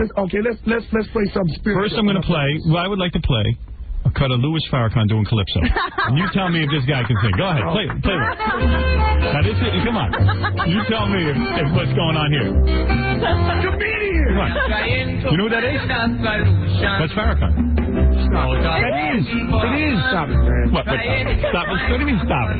All right, here, stop that. He can't be here while this is going. He can't. What are you talking about? You can't listen to the Farrakhan's music? Stop it, Howard. Right. Just stop it. You can't insult people. That's not an insult. Insult people. You just can't. That's really his record. Hey, but you know what? I think you're goofy. Yeah, I do. You think I'm goofy? No, that's really Louis Farrakhan. See, that's what I'm saying. Certain things I've never heard. I've never heard that. You don't want to just talk history. That's the history I never of heard Louis that. Farrakhan. Right. If you're going to tell me that's Louis Farrakhan, I've never heard the record. We got the I album. don't know. Do we have a whole copy? Prove it to Hammer. Yeah, show me that. Prove it to me. I have the cart right here. No, I got that that's your from card. somewhere. Are you denying that that's him? That's your card. It is really him. Hey, Howard, that's your card with Robert's writing on it. Okay. All right, let's play Hammer's music. All right, I get it.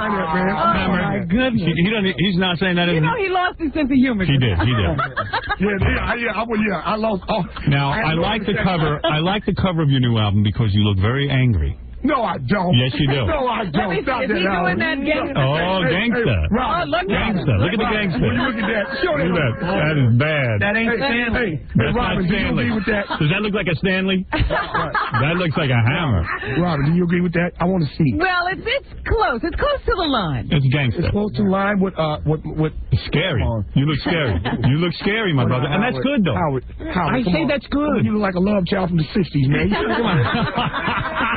Hey, come on. You look like a love child. I know. You know, when I look angry. Look at that. I would be scared to see you in an alley. Oh, man. Look at that. That's the image. Hey, don't believe the hype. Howard is putting a whole lot on it. Right. I look nothing like I'm angry, because I'm not angry. I'm actually overjoyed. You have not been happy this morning. I'm also overjoyed with the Million Man March on Monday. And what are you wearing? A white suit? I actually have on a Godfather hat. No. What is this on the cover? What kind of outfit is this? It's beautiful. It's like a Middle Eastern, laid back, clothing you wear in hot weather. Just for laid back. That looks like at least a $2,000-$3,000 outfit. Oh, goodness. Now we got to get into Is that bad to say? That might not be his. Some person put him in that. Yeah. Really? You did really? I bought that. That's not your clothing? Because, $2,000 or $3,000, I'm not going to spend on that. That is beautiful. Beautiful, and you look tough. Good for you. All right, now listen to me. I would not challenge you to a fight, my brother. Well, he wouldn't challenge you even in that suit. Right. You are so well put together. Honestly, God, man, I wish I could be so handsome. Comedian. All right, here I am. I look at this picture on the cover, I'm ready to hand over my wallet. I swear to you. If you anything you want. I swear. No, he actually is. I am. I'll give you my wallet. I really think your other side shows when you see that picture. All right, here we go. I think it comes out in you. Maybe I have a little problem. Have you know I have 3 daughters, my friend. That's not funny. There's nothing gay about me. Hey, look at All right, here is Howard. You want to dance with me? All right, yeah, I'm going to have children. Okay, stop it, Howard. All right, let's play a little of Hammer's music. Let's hear what he's talking about. He has some political things. Let's hear Hammer at his best. Okay. You want to sing along? Here it is. Call me, Joe, baby, free time. Call me, sheep, not too bad. The whole style changed. Ready? Harmonica. What is this, Hammer? What is this about?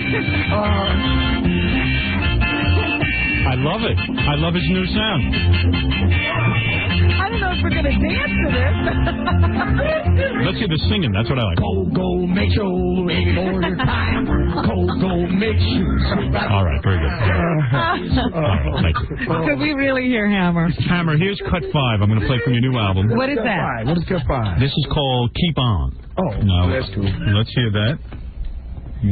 Let me just mid-tempo cut. Oh, mid-tempo. I like when you get nuts. No, if you want up-tempo, I would like to dance to you. Well, let's listen to a little bit of everything. All right. Okay, well, this is mid-tempo. Let me see if I can dance to this. This is what you want, Howard. Everybody in the world, do your thing, Howard. Look at it. Look how he dance, man. You came here to get you down. Do your thing. Now, come on. There you go. There you go. There you go.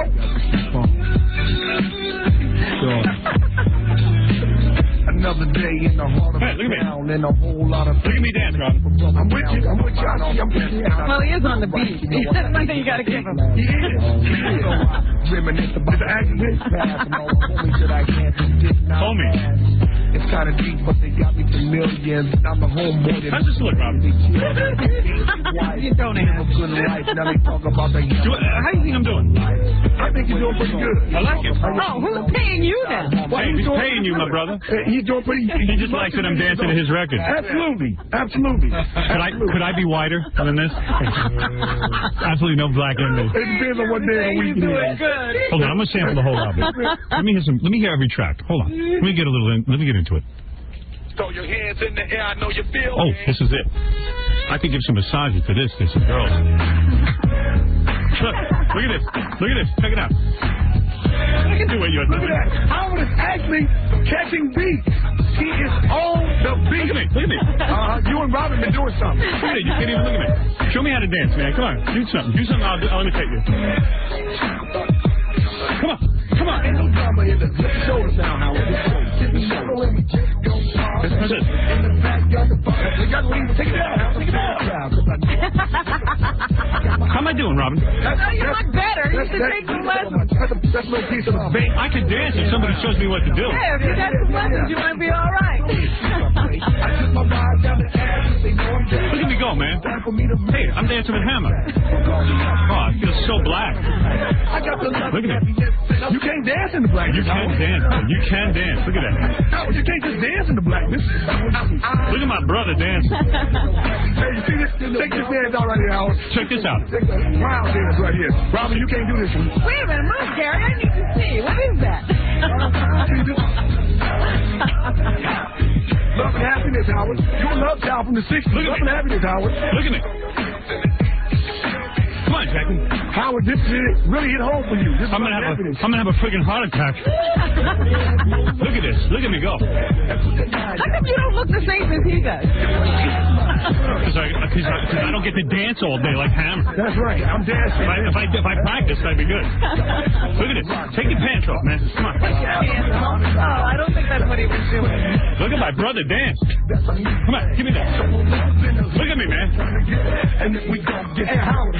You feel love and happiness. I'm gonna put my OJ mask on and dance. Hold on. Oh my God! You really got one. Oh yeah, I got it. Maybe that'll make him blacker. Oh, hey, no, he was marching. I remember now. Howard was one of the guys out in the front of the courthouse, definitely saying OJ is innocent, but he didn't want you guys to know, so he put the mask on. Hold on. Howard didn't want you to know his true opinion. Look at that. Howard really, really believes in his heart of hearts that OJ Simpson is innocent. How did I look at that guy? Oh my God! I look, it's a Lancito man from Gary. Freaking Lancito. Oh, let me hear another track. Okay. Oh, Jesus Christ. Howard, what you talking about? That's a good aerobic workout for me. Yeah, you know, it's love and happiness. That's what you're talking about. That's what the march is about. Love and happiness. Wow. Stop with that march already, will you, man? That's ridiculous. Go ahead. Maybe you want to check out track number 9, which is a song he wrote for Eazy-E. Ooh, hey, that was my brother. He used to be on the show all the time, Eazy-E. Look, you couldn't even say Easy. You know what his band was called? Niggas with Attitude. That's very true. That's very true. Niggas with Attitude. Hey, yeah, Howard thought I was going to say, no, that's not true. No, he didn't. NWA. I used to say to him, what do you mean niggas with attitude? And what did he say? He didn't say anything. The guy hardly talked, right? No, Easy was there. That's right, Howard. No, he said to me, he goes to me. Easy would have definitely had something to say. No, he would say, I'm the #1 nigga. That's what he would say. That's right, Howard. That's me. Hey. I'm the #1. And I don't approve of that. Not you, Robin. Robin, stop it. Stop it. Robin, you are the #1 nigga. Yeah, now. There you go. Now, between you and Robin, I don't want to know about y'all personal things. Hey, that's my business. That's y'all personal things. That's right. I know y'all got that little place up there at Trump Tower. Yeah, so what? Yeah. What's it to you? We have a little Fiat there. This is too easy? Yeah. Let me check it out. Let's see what he's saying. Let me see if I can dance to this. Yeah, that's right. Howard, you trying to, Come on. Hey, Robin, what clubs you been taking him to? So I'm sending this one out to Easy. Look at me. Look at me rubbing myself. Tell me that's not turning you on, Robin. Y'all, Look at this. Y'all keep that between y'all. Look at all 2 inches. All 2 inches. Look at me. Look what I'm doing, Hammer. Look at my new move. This is called a Howard. This is called I'm trying to hear what he's saying to Eazy-E. Would you be quiet? Who the hell knows what he's talking about? Rob, why don't you come in and dance with Stanley over here? Why don't you dance with the man? I'm not the exhibitionist you are. Besides, Howard, she don't want to move up. Watch this move. Look at me. Look what I'm doing now. This is a whole new thing I just developed. I don't think anybody's going to pick up on it. Look at this. This is where I put my arms very tight to my chest. Look at me. I think I'm good. I must admit, Howard, somehow you got in touch with the rhythm. I don't know how it happened. I don't know how you found it. I found it. No music I can dance to. It's actually really on the beat. I don't know what the hell that had to do with Eazy-E. Well, he was saying he hung out with Eazy-E. It didn't seem to me that these two guys were the kind of guys who would hang out you together. guys talked at the same time. I don't know what. You told her to do that when I come. What is that about Eazy-E? What are you saying? Well, I was saying that, he died of AIDS. No, but that's very true. What do you think? You hold it, Howard. He wasn't with a guy, though, was he? No, he wasn't. The second one. Yeah, go ahead. The first one was Eazy and I started off together in 1987. When we both first started, we used to take vans and go up and down the West Coast. So I knew him very well. I didn't know you hung out with him. Yeah, very, very well. I knew Eazy very well. So I made this song because the media painted a certain picture of him, and that picture was like the perception. Gangster. But he painted. He wanted that image. No, I'm not just speaking of his music. I'm not just speaking of his music. Yeah. Well, the AIDS thing. Robin, you really don't understand that people like yourself, are you different off the air than you are on the air? You can sit there and tell me that Howard Stern walks around all day when he's off the air. He can tell you. Come on, that's not true. Word up. He didn't walk around all day in his life. What is it, Gary? Being but a if rapper. you present that as your image. He presents that as his recording artist image. Oh, Gary, what is it? I don't know if you want to talk to Dominic's on the phone. Yes. And Dominic said that he was down in Florida or somewhere at the track, and Hammer was at the track. And Hammer owns horses. Well, I got to tell you, for a guy who's supposed to be bankrupt, you should have heard the amount of money he bet. Let me hear this. Now he's saying his brother owns the horses. It's switch real. No, Dominic, what was this? You saw Hammer? I paid the money. Was there with his father, a brother, and 3 other guys. They bet $200,000 on one race. On one race. Did you win? One race. Did you win? One race. How did you know that, Dominic? The horse lost. It did? Hey, what was the name of the horse? What was the name of the horse? Yeah, he wants to shoot it. Get my gun. Get my gun. You lost $200,000 in one race? Wow. You really believe all that, don't you, Robin? I mean, you really you lost $200,000. You're saying it's not true? I didn't lose no $200,000. I would bet $200,000 really? that Howard Stern show up tomorrow. Really? Dominic is lying. Absolutely. Oh, please, he knows the name of the horse. It was his top horse. What? And you know what? I bet it one time. Carl Icahn. I bet it Carl Icahn on the side that my horse would beat his horse, upstate New York. And we gave the money to charity when we bet it. That was our deal. And but $200,000 on a race, not me. But I'm not going to say that between my collective family members, all of us together, it could have happened. It could have happened. It could have happened. And I'm not going to say it didn't. All right, then, It could have happened. But Hammer, $200,000 on the horse. Are you kidding me? Hey, look, we might have pooled our money. We must have pooled everybody. Small bills. In small bills it was paid off. Right, if there's a race for it, just remember I'm half black. All right, very good, Dominic. Thank you. Hey, just remember he's half black. It is very true. Yeah. Hammer, you put together a new masterpiece, your new album. I wish you tons of success with your new album. And if anyone wants to go to the record store right now, you can get this album, MC Hammer Inside Out. It is in the stores right now. Oh, okay. And now take it from me. I was dancing to it, and rather good. And what you do is you get a few white broads up in your room, and you massage them. To Hammer's music. And I tell you something, you get something going on. You get the mojo working. Forget about all the racial stuff and all that stuff. Yeah, don't listen to him preach. In terms of getting a woman all juiced up, this will get them going. You will agree with that, my brother? Am I correct? There are a lot of tracks on there that will definitely have you doing your thing. Everybody can come together on that. Yeah, and the overall theme is love and happiness on the album, though, on the serious side. All right. And it's really about, trying to bring harmony, in bringing the people together. Yeah, absolutely. No preaching of politics on this. No.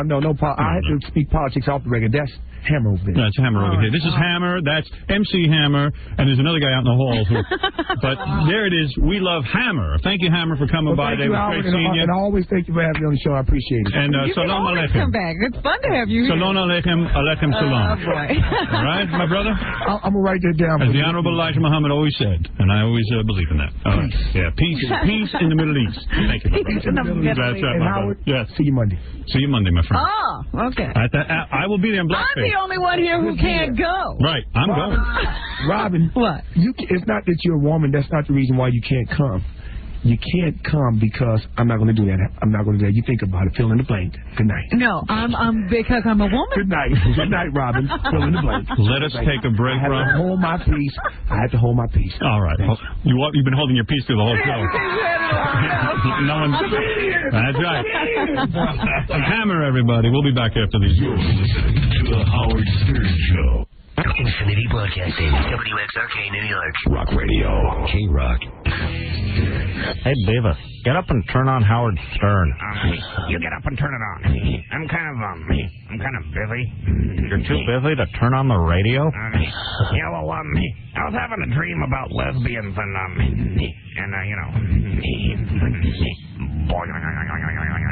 Now, the voice you've been waiting for. The Howard Stern Show.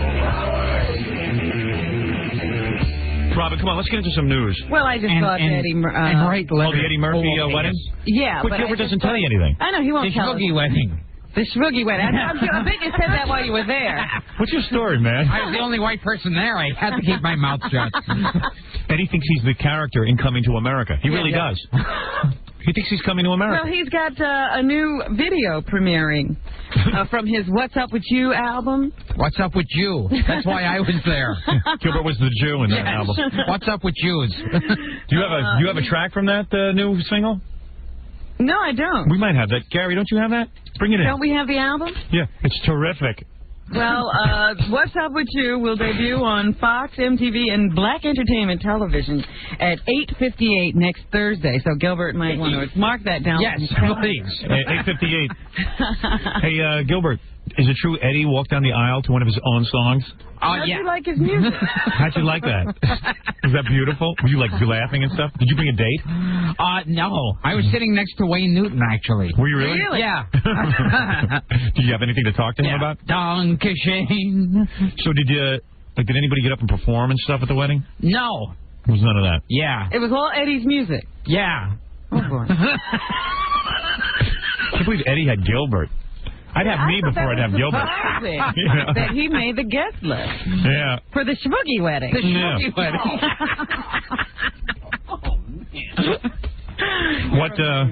I think all the great musicians right now slashing their wrist going, this guy's getting his video premiered in 3 different, and this guy Yeah, look at this kind of attention. So what song will we be hearing? What's Up With You? That's my song. Isn't that the Corey Feldman song? Yeah. What's up with you? See, what's up? That's the love song to Gilbert. And what's it's one word. It's spelled as one word. What's up with you? Yeah, that's because Eddie thinks he's Prince. 6. Track 6. Eddie's flipped his lid. All right. I can play some of it. I don't know if I can hack all of it. Did you see what track 4 was on this album? No, what is it? Too Much Money for One Black Dude. The elephant is dying. What is that? The elephant is dying. I guess that's an African thing. Maybe he's worried about elephants. I don't know.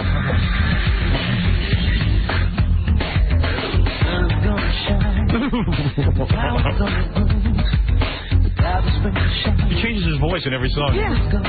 He's doing a different impression.